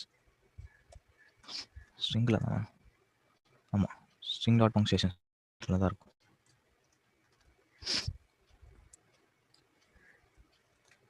string dot punctuations பார்க்கலாம். ஸோ இது எல்லாமே வந்து பங்க்சுவேஷன் நமக்கு ஸ்பெஷல் கேரக்டர்ஸ் எல்லாமே. இப்போ இது எல்லாத்தையும் நம்ம பார்த்தீங்கன்னா அந்த சென்டென்சஸ்லேருந்து மறுபடியும் அந்த சென்டென்சஸ்லேருந்து நம்ம ரிமூவ் பண்ண வேண்டியதாக வரும். ஓகே, ஸோ இதையும் சேம் திங் நம்ம இந்த மாதிரியே பண்ணிடலாம். வேர்ட் ஃபார் வேர்ட் இந்த லிஸ்ட்டை நம்ம என்ன பண்ணோம்னா மறுபடியும் ஒரு வேரியபிள் ஸ்டோர் பண்ணிச்சு, அதுலேருந்து நம்ம பங்க்சுவேஷன் ரிமூவ் பண்ணுவோம். ஓகே, ஸோ நம்ம நெக்ஸ்ட் ஸ்டெப் பார்த்தீங்கன்னா stemming lemmatization. So stemming lemmatization same தான், பட் ஆனால் இதில் ஒரு டிஃப்ரென்சஸ் இருக்குது ரெண்டுத்துலையும். அதோட ப்ராசஸில் சேம் டிஃப்ரென்ஸ் இருக்குது. ஸோ ஸ்டெம்மிங்கிறது refers to process of slicing the end of or the beginning of words with the intention of removing affix lexical additional to the root of the word. அதாவது play அப்படிங்கிற வேர்ட்லேருந்து தான் playing வந்தது இல்லையா, அப்போ இந்த பிளேயிங்லேருந்து ஐஎன்ஜியை ரிமூவ் பண்ணிட்டா நமக்கு ப்ளே அப்படிங்கிற அந்த நம்ம ரூட் வேர்ட் கிடச்சிரும். ஸோ அதுதான் இவங்க வந்து எங்களுடைய ஸ்டெம்மிங் அப்படிங்கிற ப்ராசஸ். இதுதான் நம்ம ரூட் வேர்டை கண்டுபிடிக்கிறது தான். ஓகே, நம்ம கொடுக்குற அந்த வேர்டு வந்து ரூட் வேர்டை மட்டும் எடுக்கிறது. ஏன்னா சம்டைம்ஸ் வந்து பிளேயிங்னு வந்திருக்கும், பிளேஸ்ன்னு வந்திருக்கும். ஸோ எல்லாமே சேம் மீனிங் தான். அது வந்து நம்ம என்ன பண்ணுறோம்னா பிளேயிங் ஆர் பிளேஸ் எதாக இருந்தாலும் நமக்கு ப்ளே அப்படிங்கிற அந்த காமன் வேர்டை நம்ம மாற்றுறோம். ஸோ அதுதான் வந்து இந்த ஸ்டெம்மிங் ப்ராசஸ். இப்போ நியூஸ் இருந்துச்சுன்னா வெறும் நியூன்னு மாறிடும். ஸோ இது வந்து தப்பான ஒரு இது தான். ஸோ நியூஸ்னு தான் நியூன் தான் மாற்றும். அது ஒரு ப்ராசஸ் அப்படி தான். அதாவது ப்ளூரல் ஃபார்மை ரிமூவ் பண்ணுறது. நியூஸ்னால் அது வந்து ப்ளூரல் ஃபார்ம் அப்படின்னு நினச்சிருக்கோம், அதனால் வந்து எஸ் ரிமூவ் பண்ணி நியூன் மட்டும் கொடுத்துருக்கு. ஸோ இந்த stemming, if stemming has serious limitations, அதாவது இந்த மாதிரியான லிமிடேஷன்ஸ்லாம் இருக்கிறதுனால நியூஸே வந்து பார்த்தீங்கன்னா நியூ மாறிடுது. இந்த மாதிரியான லிமிடேஷன்ஸ்லாம் இருக்கும்போது நம்ம எதுக்கு யூஸ் பண்ணணும், எதுக்கு வந்து இந்த ஸ்டெம்மிங் வந்து யூஸ் பண்ணணும் அப்படின்னா, ஸ்டெம்மிங் வந்து பார்த்தீங்கன்னா, கம்பேர்ட் டு லிமிட்டைசேஷன் இது வந்து ரொம்ப ஃபாஸ்ட்டாக இருக்கும். First of all it can be use to correct spelling errors from the tokens. Okay, stemmers are simple to use and run very fast. They perform simple operations on string. சிம்பிளாக நமக்கு வந்து ING remove பண்ணுறது, S remove பண்ணுறது, இந்த மாதிரி தான் அந்த process நடக்குது. ஸோ அதனால் இது வந்து ரொம்ப ஃபாஸ்ட்டாக இருக்குன்றாங்க. ஓகே, ஸோ அதுக்கப்புறம் அடிஷனல் என்ன சொல்கிறாங்கன்னா, if speed and performance are important in the NLP model. அதாவது நீங்கள் கிரியேட் பண்ண வந்து போட அந்த என்எல்பி மாடலில் உங்களுக்கு வந்து கொஞ்சம் ஸ்பீடாக இருக்கணும், பர்ஃபார்மன்ஸ் வைஸாக கொஞ்சம் நல்லா இருக்கணும் அப்படின்னா நம்ம வந்து ஸ்டெம்மிங் யூஸ் பண்ணலாம். Stemming is certainly the way to go. So stemming வந்து யூஸ் பண்ணலாம். இதே உங்களுடைய என்எல்பி மாடல் கிராமட்டிக்கலாக இருக்கணும். ஸோ கிராமரில் முக்கியமாக கான்சென்ட்ரேட் பண்ணணும் அப்படின்னா remember we use it with the objective of improving our performance only தான் ஸ்டெம்மிங் யூஸ் பண்ணுவோம். எந்த ஆப்ஜெக்டிவில் பெர்ஃபார்மன்ஸ் இன்க்ரீஸ் பண்ணுறதுல, not as a grammar exercise. So கிராமரில் இது பார்த்தீங்கன்னா நிறைய மிஸ்டேக்ஸ் வரும் ஸ்டெம்மிங்கில். ஸோ கிராமர் ஒழுங்காகவே இருக்காது இதில் ஸ்டெம்மிங்கில். ஸோ பெர்ஃபார்மன்ஸ் வைஸாக பார்த்தீங்கன்னா ஸ்டெம்மிங் வந்து ரொம்ப ஃபாஸ்ட்டாக இருக்கும். ஓகே, பெர்ஃபார்மன்ஸ் வைஸாக மட்டும்தான். இதே லிமிட்டைசேஷன் வந்து இந்த இதில் இருக்கிற இந்த ப்ராப்ளம் எப்படி ரிசால்வ் பண்ணாங்கன்னா, அவங்க வந்து ஒரு குரூப்பிங் டுகெதர், அந்த வேர்ட்ஸ் எல்லாத்தையும் பார்த்தீங்கன்னா ஒரு grouping together different forms of same words. அதாவது ஒரு வேர்டு ஃபார் எக்ஸாம்பிள் பெஸ்ட் இருக்குன்னா அது வந்து எல்லாம் என்னாச்சு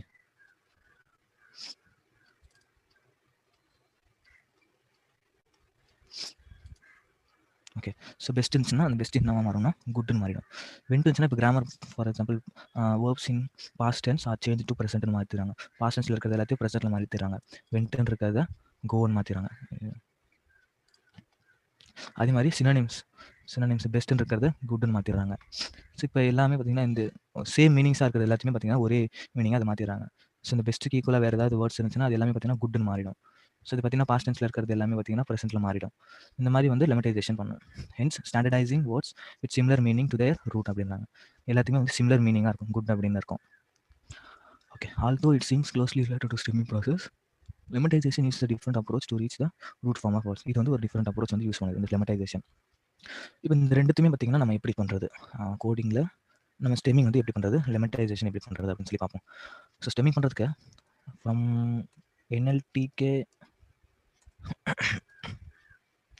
NLTK டாட் டெக்ஸ்ட் இல்லை NLTK டாட் ஸ்டெம், ஸ்டெம்மிங்கில் தானே ஸ்டெம்மில் தான் ஸ்டெம்மிங் இருக்கும். போர்ட்டர் ஸ்டெம்மர். ஸோ இதுதான் நம்முடைய ஸ்டெம்மிங் பண்ணுற ஒரு கிளாஸு. ஸோ ஸ்டெம்மர்னு வச்சுக்கலாம். அதை ஸ்டெம்மர் ஈக்குவல் டு போர்ட்டர் ஸ்டெம்மர் அப்படின்னு நம்ம ஒரு கிளாஸுக்கு ஒரு ஆப்ஜெக்ட் கிரியேட் பண்ணிடலாம். இப்போ இது வந்து நமக்கு என்ன பண்ணோம்னா ஸ்டெம்மர் டாட் ஸ்டெம் அப்படிங்கிற அந்த ஃபங்க்ஷனில் நம்ம அந்த வேர்ட்ஸ் வந்து அனுப்புவோம். ஃபார் எக்ஸாம்பிள் பிளேயிங் இருக்குன்னா பிளேயிங் அந்த எக்ஸாம்பிள் இருந்தது அனுப்புகிறேன். என்ன உனக்கு ரிசல்ட் வந்து பார்ப்போம். பிளேயிங் அது பிளேன் மாறிடுச்சா. இப்போ நியூஸ்னா நியூ மாறிடுச்சு பாருங்க. ஸோ அதான் இந்த ஸ்டெம்மிங்கில் இருக்கிற அந்த பிரச்சனை. ஓகே, இதே லிமிட்டைசேஷன் பண்ணுறதுக்கு சேம் நமக்கு from NLTK dot stem dot WordNet, இது டிஃப்ரெண்ட் ஒரு மாடியூல் இருக்கும். வேர்ட்நெட் அப்படிங்கிற மாடியூலில் இருக்கும். வேர்ட்நெட்டுக்குள்ளார வேர்ட்நெட் லிமிட்டைசர் இருக்கும். வேர்ட்நெட் லிமிட்டைசரா, இது வந்து நமக்கு ஒரு ஆப்ஜெக்டை கிரியேட் பண்ணணும். லிமிட்டைசர் அப்படின்னு வச்சுக்கலாம். இப்போ இதை கால் பண்ணுறேன். லிமிட்டைசர் டாட் லிமிட்டைஸ் some words like wentன்னு கொடுத்தா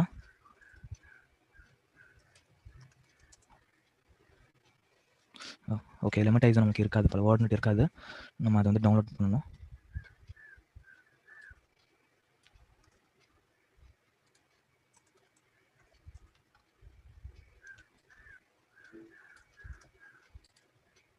ஓகே, வேர்ட்நெட்டை டவுன்லோட் பண்ணிவிட்டு அதுக்கப்புறம் நமக்கு அவுட்புட் வந்துருச்சு. பாருங்க, வெண்ட் வந்துருச்சா. ஏன் வெண்ட்டுனே வருது, கோடில் வரணும். பெஸ்ட்டுக்குன்னா பெஸ்ட்டுனே வருது, என்னன்னு தெரியல. கரெக்டாக தானே பண்ணும். லிமிட்டைஸ் ஆஃப் வேர்டு. ஓ,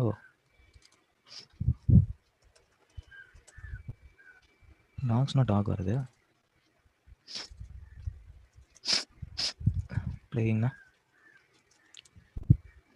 பிளேயிங்னே வருது, என்னன்னு தெரியல. இதில்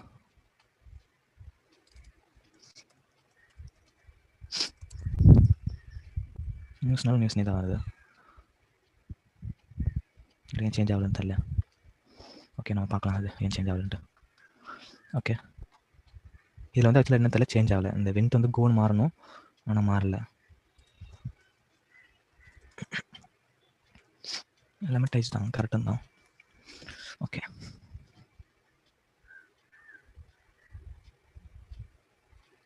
கேரிங்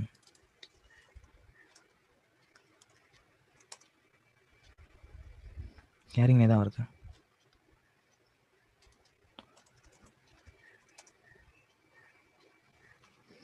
தெரியலையா? சரி பார்ப்போம். ஸோ இது எல்லாமே பார்த்தீங்கன்னா நமக்கு இப்போ நான் பார்த்த எல்லாமே பார்த்தீங்கன்னா ஒரு அல்காரிதம்ஸ் நேச்சுரல் லாங்குவேஜ் ப்ராசஸிங்க்கு நம்மளுடைய அந்த டேட்டாவை ப்ராசஸ் பண்ணுறதுக்கு ப்ரீ ப்ராசஸிங் ஸ்டெப்ஸ் தான். இப்போ இது எல்லாத்தையும் நம்ம கம்பைன் பண்ணி நம்ம ஒரு சின்ன ஒரு சென்டிமெண்ட் அனாலிசிஸ்க்கு ஒரு மாடலை க்ரியேட் பண்ணுவோம். ஓகே, அதாவது இந்த மூவி ரிவ்யூஸ் டேட்டா செட் வச்சு, இந்த டேட்டா செட் வச்சு. ஸோ அதுக்கு வந்து நம்ம முதல்ல என்ன பண்ணணும்னா ப்ரீ ப்ராசஸிங் ஸ்டெப்ஸாக. ஸோ முதல்ல நம்ம பேண்டாஸ் NumPy லைப்ரரிஸ் எல்லாம் இம்போர்ட் பண்ணிக்கலாம். முதல் ரன் டைம் நான் சேஞ்ச் பண்ணிக்கிறேன், GPU மாற்றிடலாம்.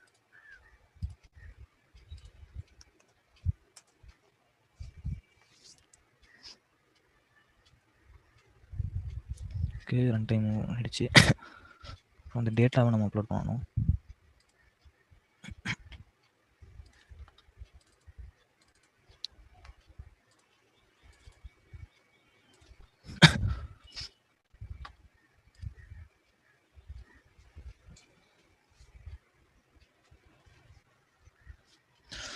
அப்லோட் பண்ண பிறகு ரீட் பண்ணுங்க.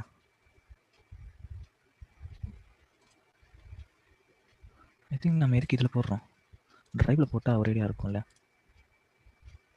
இதில் க்ளோஸ் பண்ணிடலாம். க்ளோஸ் பண்ணியாச்சு. ட்ரைவில் போட்டால் கரெக்டாக இருக்கும்.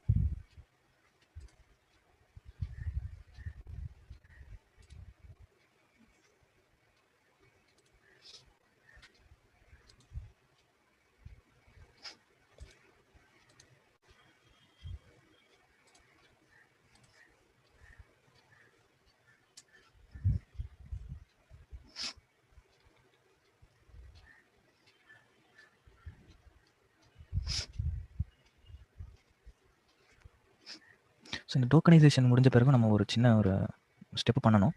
ஸோ அதை நம்ம இப்போ பண்ணி பார்ப்போம். நான் சொல்லி காட்டுறேன், பண்ணி காட்டுறேன். அதாவது பேடிங்னு சொல்லுவோம், padding. So padding means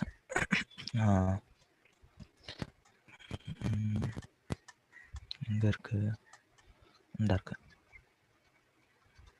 sentences தேவை. என்னாச்சு தெரியல. ஓகே,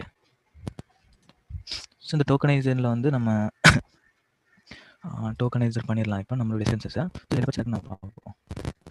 இப்போ எல்லாத்துடைய லென்த் வந்து சேமாக இருக்கான்னு பாருங்கள். இப்போ இந்த சென்டென்ஸுடைய லென்த்தும் இந்த சென்டென்ஸுடைய லென்த்தும் பாருங்கள் டிஃப்ரெண்ட்டாக இருக்கு இல்லையா? இப்போ இதனால என்ன பிரச்சனை வரும்னா, நம்மளுடைய ஒரு பர்டிகுலர் ஷேப் ஆஃப் இந்த நம்ம இதை மட்டும் தான் நமக்கு வாங்கிக்கும். ஓகேங்களா? நம்ம வந்து இன்புட்டாக கொடுக்க முடியும்.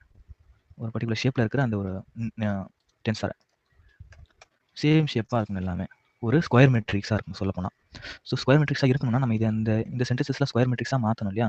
ஸோ அதை நம்ம எப்படி மாற்றுவோம்னா பேடிங் அப்படிங்கிற ஒரு மெத்தட் யூஸ் பண்ணுவோம். அதாவது சப்போஸ் இதில் வந்து இந்த பக்கத்தில் ஒரு 2 வேல்யூஸ் வந்து நம்ம அசைன் பண்ணோம். ஆக்சுவலாக இந்த 2 ரோஸும் பார்த்தீங்கன்னா சேம் சைஸாக வரணும்னா இந்த ஃபர்ஸ்ட் ரோவில் வந்து பார்த்தீங்கன்னா 2 வேல்யூஸ் வந்து அசைன் பண்ணி ஆகணும். ஸோ இந்த 2 வேல்யூஸ் ஈக்குவலாக இருக்கும். அப்போ அது என்ன பேடிங் நம்ம அசைன் பண்ணுவோம்னா 0 அப்படிங்கிற அந்த வேல்யூ நம்ம அசைன் பண்ணுவோம். இப்போ இந்த 0ங்கிற வேல்யூ வந்து நம்ம அசைன் பண்ணால் தான் வந்து பார்த்தீங்கன்னா எல்லா ரோஸும் பார்த்தீங்கன்னா சேம் சைஸாக இருக்கும், நமக்கு ஒரு ஸ்கொயர் மெட்ரிக்ஸ் கிடைக்கும். அப்போ அந்த மாதிரி பேடிங் பண்ணுறதுக்கு வந்து நமக்கு பேட் டு சீக்வன்ஸ் அப்படிங்கிற ஒரு ஃபங்க்ஷன் இருக்குது. அதாவது ஃப்ரம் அந்த ஸ்டெப் நம்ம பண்ணணும். ஆக்சுவலாக TensorFlow dot keras dot preprocessing dot sequence import pad sequences இருக்கா? ஓகே, இப்போ வந்து நமக்கு என்ன பண்ணணும்னா sequence equal to pad sequences of sequences. Okay, sequence. இப்போ பார்த்தீங்கன்னா நமக்கு வந்து அந்த எக்ஸ்ட்ரா ஸ்பேசஸ் எல்லாம் ஒரு வேல்யூஸ் ஆட் ஆயிருக்கும் 0 0ன்னு. இப்போ இனிஷியலாக இதில் வந்து ஸ்டார்டிங் வந்து ஆட் ஆயிருக்கு 0 0ன்னு ஸ்டார்டிங் வந்து ஆட் ஆயிருக்கு. அதாவது இந்த தேர்ட் மெட்ரிக்ஸ் வந்து பார்த்தீங்கன்னா ரொம்ப பெருசாக இருந்துச்சு போல. ஸோ அந்த சைஸ் நம்ம ஈக்குவல் பண்ணுறதுக்காக ஃபர்ஸ்ட் ரோவில் வந்து 4 zeros ஆட் ஆயிருக்கு, செகண்டில் 3 zeros ஆட் ஆயிருக்கு, தேர்டில் ஒன்றும் ஆட் ஆகல, ஏன்னா அதான் மேக்ஸிமம் சைஸே. ஸோ இதுதான் வந்து பேடிங். ஓகேங்களா? ஸோ இந்த மாதிரி ஸ்கொயர் மெட்ரிக்ஸாக மாற்றுறதுக்கு மீதி எல்லா இடத்துலையும் வந்து பார்த்தீங்கன்னா 0 0 ஆட் ஆகும். ஸோ இதில் வந்து நம்ம ஸ்டார்டிங்கில் ப்ரிஃபிக்ஸில் ஆட் ஆகணுமா சஃபிக்ஸில் ஆட் பண்ணணுமா, இந்த ஜீரோஸ் வந்து முன்னாடி ஆட் பண்ணணுமா பின்னாடி ஆட் பண்ணணுமா அப்படின்னு ஒரு டவுட் வரும். ஸோ இப்போ சப்போஸ் முன்னாடி ஆட் பண்ணுறது, அதாவது முன்னாடி ஆட் பண்ணுறதுல ஒரு சில பிரச்சனை இருக்குது. என்னன்னா நான் ஆல்ரெடி இப்போ சொல்லியிருப்பேன், அதாவது அதாவது எல்எஸ்டிஎம்ல ரிகரண்ட் நியூரல் நெட்வொர்க் பண்ணும் பொழுது நமக்கு வந்து இனிஷியலாக எல்லா வேல்யூஸும் 0வாக இருந்துச்சுன்னா இது எல்லாமே வந்து நமக்கு அந்த ஹோல் அந்த எல்எஸ்டிஎமே பார்த்தீங்கன்னா 0ன்னு ஆகிடும். இனிஷியலாக நமக்கு 0 கொடுத்துருந்தா அப்போ குறை இந்த எல்லா வேல்யூஸும் வந்து நமக்கு இனிஷியலாக 0 0ன்னு வந்துடும். அதுக்கப்புறம் தான் சில வேல்யூஸ் அசைன் ஆகும் இந்த 2லேருந்து. அப்போ நம்ம என்ன பண்ணலாம்னா இது வந்து பின்னாடி தூக்கி போட்டுடலாம். ஸோ பின்னாடி தூக்கி போட்டால் முன்னாடி எல்லாமே வேல்யூஸாக இருக்கும் இல்லையா? இப்போ பின்னாடி தூக்கி போகிறதுக்கு ஆக்சுவலாக ஒரு பேராமீட்டர் வரும். பேராமீட்டர்ஸ் வந்து பார்த்தீங்கன்னா மேக்ஸில் ஒன்று இதை இருக்குது பாருங்க, பேடிங் இருக்கா? பேடிங் வந்து ப்ரீ ஆர் போஸ்ட்னு இருக்கும். ப்ரீனா முன்னாடி, போஸ்ட்னா பின்னாடி. இப்போ போஸ்ட் நான் கொடுத்தேன்னா எனக்கு வந்து பின்னாடி ஜீரோஸ். ஓகே, போஸ்ட்னா தான் முன்னாடியா? ரீல ப்ரீ ப்ரீனா தானே முன்னாடி வரணும். ரெண்டுத்துக்கும் ஒரே மாதிரி தான் அதில் வருது இல்லையா? பேடிங் போஸ்ட் பின்னாடி வரணும், அதுதான் ஏன் முன்னாடி வருது?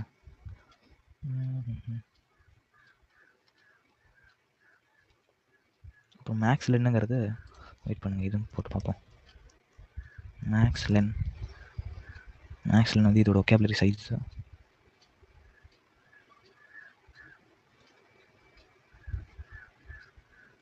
இந்த லென்த் வந்து ஆக்சுவலாக நம்ம ரிட்டர்ன் பண்ணலாம். மேக்ஸ் லென் ஃபார் எக்ஸாம்பிள் நான் இப்போ 15 கொடுத்துருந்தேன்னா 15 வேல்யூஸ் மட்டும்தான் இருக்கிற மாதிரி அது எடுக்கும். போஸ்ட் தான் 15. ஓகே, இப்போ ஒர்க் ஆகுது. 20 மேக்ஸில் நான் கொடுத்தேன்னா ஓகே, போஸ்ட்டில் பார்த்தீங்கன்னா இங்கே பாருங்கள் ஜீரோஸ் வந்து கடைசியாக வந்திருக்கு போஸ்ட்டில். மேக்ஸ்லங்கிறது ஒன்றும் இல்லை. இப்போ இந்த அரேஸ்லேருந்து மேக்ஸிமம் நான் இந்த லென்த் வேல்யூஸ் நம்ம எடுக்கணும், எவ்வளோ வேல்யூஸ் நம்ம எடுக்கணுங்கிறது தான் இந்த மேக்ஸ் லென். ஓகே, அந்த மேக்ஸ்லன்னு பார்த்தீங்கன்னா நம்ம ஒகேபுலரி சைஸாக யூஸ்வலாக கொடுப்போம். இதில் நீங்கள் இந்த அளவுக்கு நம்ம ட்ரங்கேட் பண்ணணும் அப்படின்னா, அதாவது நம்மளுடைய மெட்ரிக்ஸ் வந்து இந்த அளவு தான் இருக்கணும் அப்படின்னு சொல்கிறதுக்கு நம்ம இந்த மேக்ஸ் லென் யூஸ் பண்ணுவோம். மேக்ஸில் நான் 20 கொடுத்தேன்னா வெறும் எல்லா வேல்யூஸும் 20 இருக்கும். எல்லா ரோஸும் பார்த்தீங்கன்னா 20 இருக்கும். இப்போ சப்போஸ் இந்த ரோவில் பார்த்தீங்கன்னா அதிகமான வேல்யூஸ் இருக்குன்னு வைங்க, 20க்கு மேலே இருக்குன்னு வைங்க. அதாவது ட்ரங்கேட்டுக்கும் பார்த்தீங்கன்னா சில பேராமீட்டர்ஸ் இருக்குது, ப்ரீ ஆர் போஸ்ட்னு சொல்லி. ட்ரங்கேட்டிங் நம்ம ப்ரீன்னு கொடுத்துருந்தோம்னா முன்னாடி உள்ள வேல்யூஸ்லாம் ரிமூவ் பண்ணிடும். டிஃபால்ட்டாக அதுதான் முன்னாடி உள்ள வேல்யூஸ்லாம் ரிமூவ் பண்ணும். ட்ரங்கேட்டிங் போஸ்ட்னு கொடுத்தோம்னா பின்னாடி உள்ள வேல்யூஸ்லாம் ரிமூவ் ஆகிடும். இப்போ நான் ட்ரங்கேட்டிங் போஸ்ட் நான் கொடுக்குறேன், போஸ்ட்னா பின்னாடி உள்ள வேல்யூஸ்லாம் என்ன ஆகும், ரிமூவ் ஆகும். ஓகே, ஸோ இந்த ஸ்டெப் நம்ம பண்ணணும் ஆக்சுவலாக. இப்போ நம்ம ப்ரீ ப்ராசஸிங் பண்ணப்போ ஓகே, நான் இப்போ ட்ரைவில் வந்து அது போட்டுட்டேன். இப்போ வந்து நம்ம ட்ரைவை மவுண்ட் பண்ணிட்டோம். இப்போ அதுலேருந்து இந்த டேட்டாவுடைய பேத்தை மட்டும் எடுத்துக்கலாம். இங்கே இந்த இருக்கு.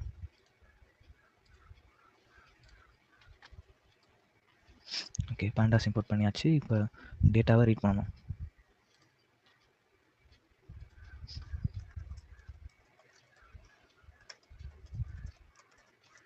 ஓகே, ஸோ இது வந்து நம்மளுடைய டேட்டா செட். நெக்ஸ்ட் வந்து நம்ம எக்ஸ் அண்ட் ஒய் வேரியபிள்ஸை பிரிக்கிறோம். அதுக்கப்புறம் டோக்கனைசேஷன் பண்ணுறோம். இதுக்கு முன்னாடி நம்ம ட்ரெயின் டெஸ்ட் ஸ்பிளிட் பண்ணணும். ஸோ அது பண்ணலை நம்ம முன்னாடியே. Sklearn dot model selection.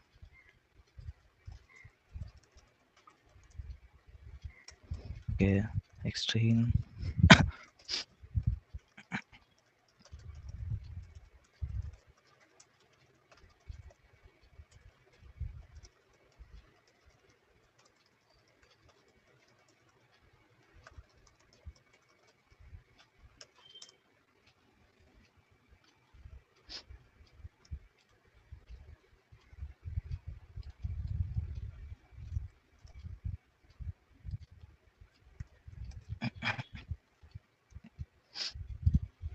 அதுக்கப்புறம் பார்த்தீங்கன்னா நம்ம டோக்கனைசர் கிரியேட் பண்ணி ஃபிட் பண்ணணும். டோக்கனைசர் கிரியேட் பண்ணி நம்ம என்ன பண்ணணும்னா நம்ம டேட்டா செட்டில் ஃபிட் பண்ணணும். ஸோ ரிமெம்பர் நம்ம எக்ஸ்ட்ரெயினில் மட்டும் தான் ஃபிட் பண்ணணும். ஸோ அது ஞாபகம் இருக்கா? Fit on text means X train மட்டும் தான் சேம் ஸ்கேல் நமக்கு இருக்கணும். அதே மாதிரி சேம் டோக்கன்ஸும் இருக்கணும். இப்போ xtrain equal to tokenizer dot text to sequence of xtrain. அதே மாதிரி xtestக்கு tokenizer e போடுறதுக்கு ஏ போட்டேன்.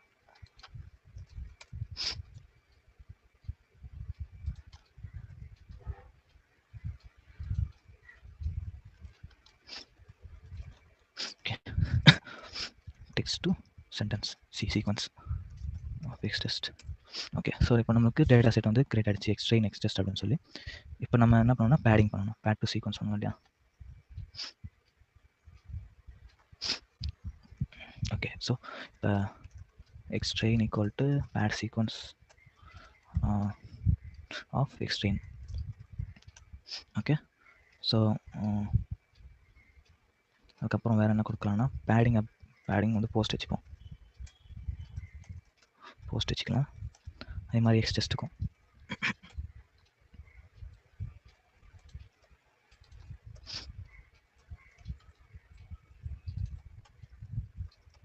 ஓகே. ஓகே, பேடிங் முடிஞ்சு இப்போ நமக்கு xtrain xtest டேட்டாலாம் ப்ரிப்பேராக இருக்குது. இப்போ நான் அதுக்கு முன்னாடி இந்த ஒயிட் ட்ரெயின் வந்து ஓகே, ஐ திங்க் நம்ம இதை வந்து கேட்டகரி வந்து நியூமரிக்கெலாம் மாற்றலை. ஓகே, ஸோ அது மாற்றிடலாம்.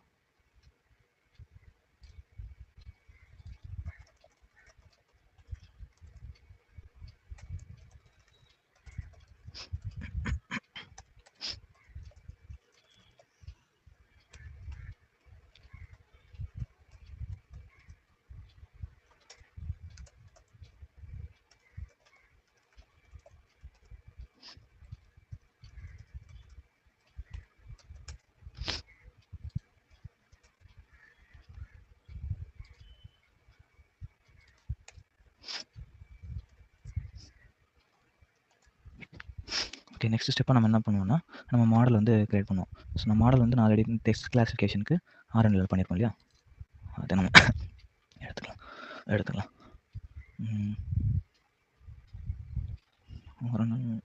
இதற்கு டெக்ஸ்ட் கிளாசிஃபிகேஷன்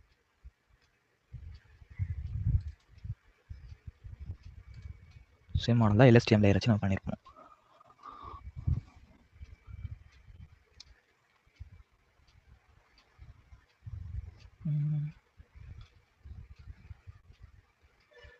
ஓகே, ஸோ இதுதான்.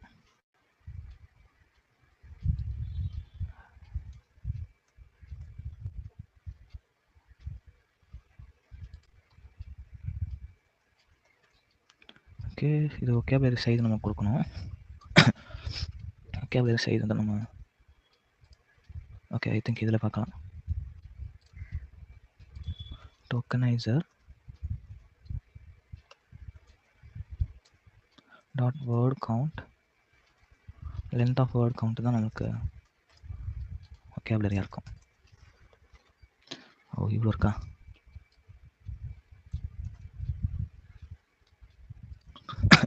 vocabulary size.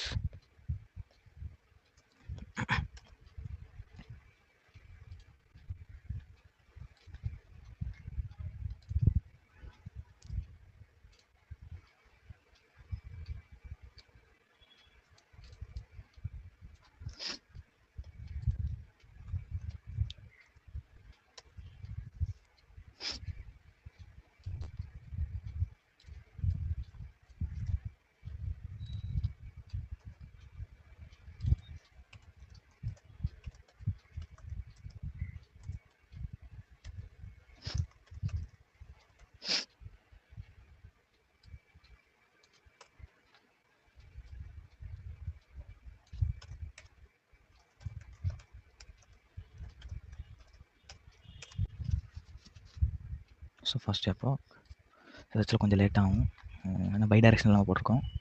இல்லை நார்மல் LSTM கூட போகலாம். நம்ம GPU தானே போட்டிருக்கோம்.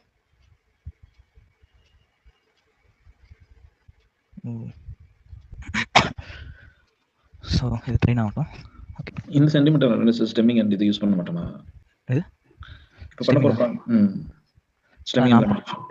ஆமாம், இதில் கிராமர் மேட்டர் இல்லைன்னு சொல்லி நான் போடல. ஸோ சப்போஸ் உங்களுக்கு கிராமர்ஸ் மீட்டர்ஸ் ஆகிருந்தால் நம்ம போடலாம் ஸ்ட்ரீமிங் லேமிட்டேஷன். ஆக்சுவலாக அது பண்ணணும், நான் ஆக்சுவலாக பண்ணல, டைம் இல்லை, அது ரொம்ப இதுவாகிடும். ஜஸ்ட் டோக்கனைசேஷன் போட்டு சீக்வன்ஸாக மாற்றி அனுப்பி விட்டாச்சு. ஆக்சுவலாக அதே ஒர்க் ஆகும். ஆனால் இது ரிமூவ் பண்ணது அவசியம் இல்லை ஸ்டாப் வேர்ட்ஸ். ஏன்னா அந்த டோக்கனைசரே பார்த்தீங்கன்னா நமக்கு ஸ்டாப் வேர்ட்ஸ் வந்து ரிமூவ் பண்ணி கொடுக்கும். ஈவன் பஞ்சுவேஷன் அது ரிமூவ் பண்ணிடுவாங்க. ஆமாம் ஆமாம். ஆனால் எக்ஸாக்ட் ஸ்டெப்ஸ் பார்த்தீங்கன்னா இந்த ஸ்டெப்ஸ் தான். அதாவது ஸ்டாப் வேர்ட்ஸ் ரிமூவ் பண்ணுறது, பங்க்சுவேஷன்ஸ் ரிமூவ் பண்ணணும். ஸோ நார்மலைஸ் மீன்ஸ் அதான் இந்த லிமிட்டைஸ் போடணும். அதுக்கப்புறம் சம் ஏதாவது டிஜிட்ஸ் இருந்தால் டிஜிட்ஸ் ரிமூவ் பண்ணணும். அப்புறம் ஸ்பேசஸ், எக்ஸ்ட்ரா ஸ்பேசஸ் ரிமூவ் பண்ணணும். ஸோ இதான் ஆக்சுவலாக ஸ்டெப்ஸ். ஆக்சுவலாக எக்ஸ்ட்ரா எக்ஸாக்டான ஸ்டெப்ஸ் இதுதான். ஓகேங்களா? அதுக்கப்புறம் நம்ம கவுண்ட் வெக்டரைசர் ஒரு டோக்கனைசர் ஏதாவது யூஸ் பண்ணலாம். ஸோ இந்த வெக்டரைஸ் பண்ணுறதுக்கு முன்னாடி நம்ம இந்த ஸ்டெப்ஸ் ஃபாலோ பண்ணணும். ஓகே ஓகே 7க்கு வந்துருச்சு. ஸோ ஐ திங்க் நம்ம இதோட முடிச்சிக்கலாம்னு நினைக்கிறேன். இது ட்ரெயின் ஆகுது எப்பயும் லேட் ஆகும். 10 அப்பாக்ஸில் இது வந்து எவ்வளோ 50K டேட்டா செட்டு, ரொம்ப ஹியூஜானது. 50K data sets.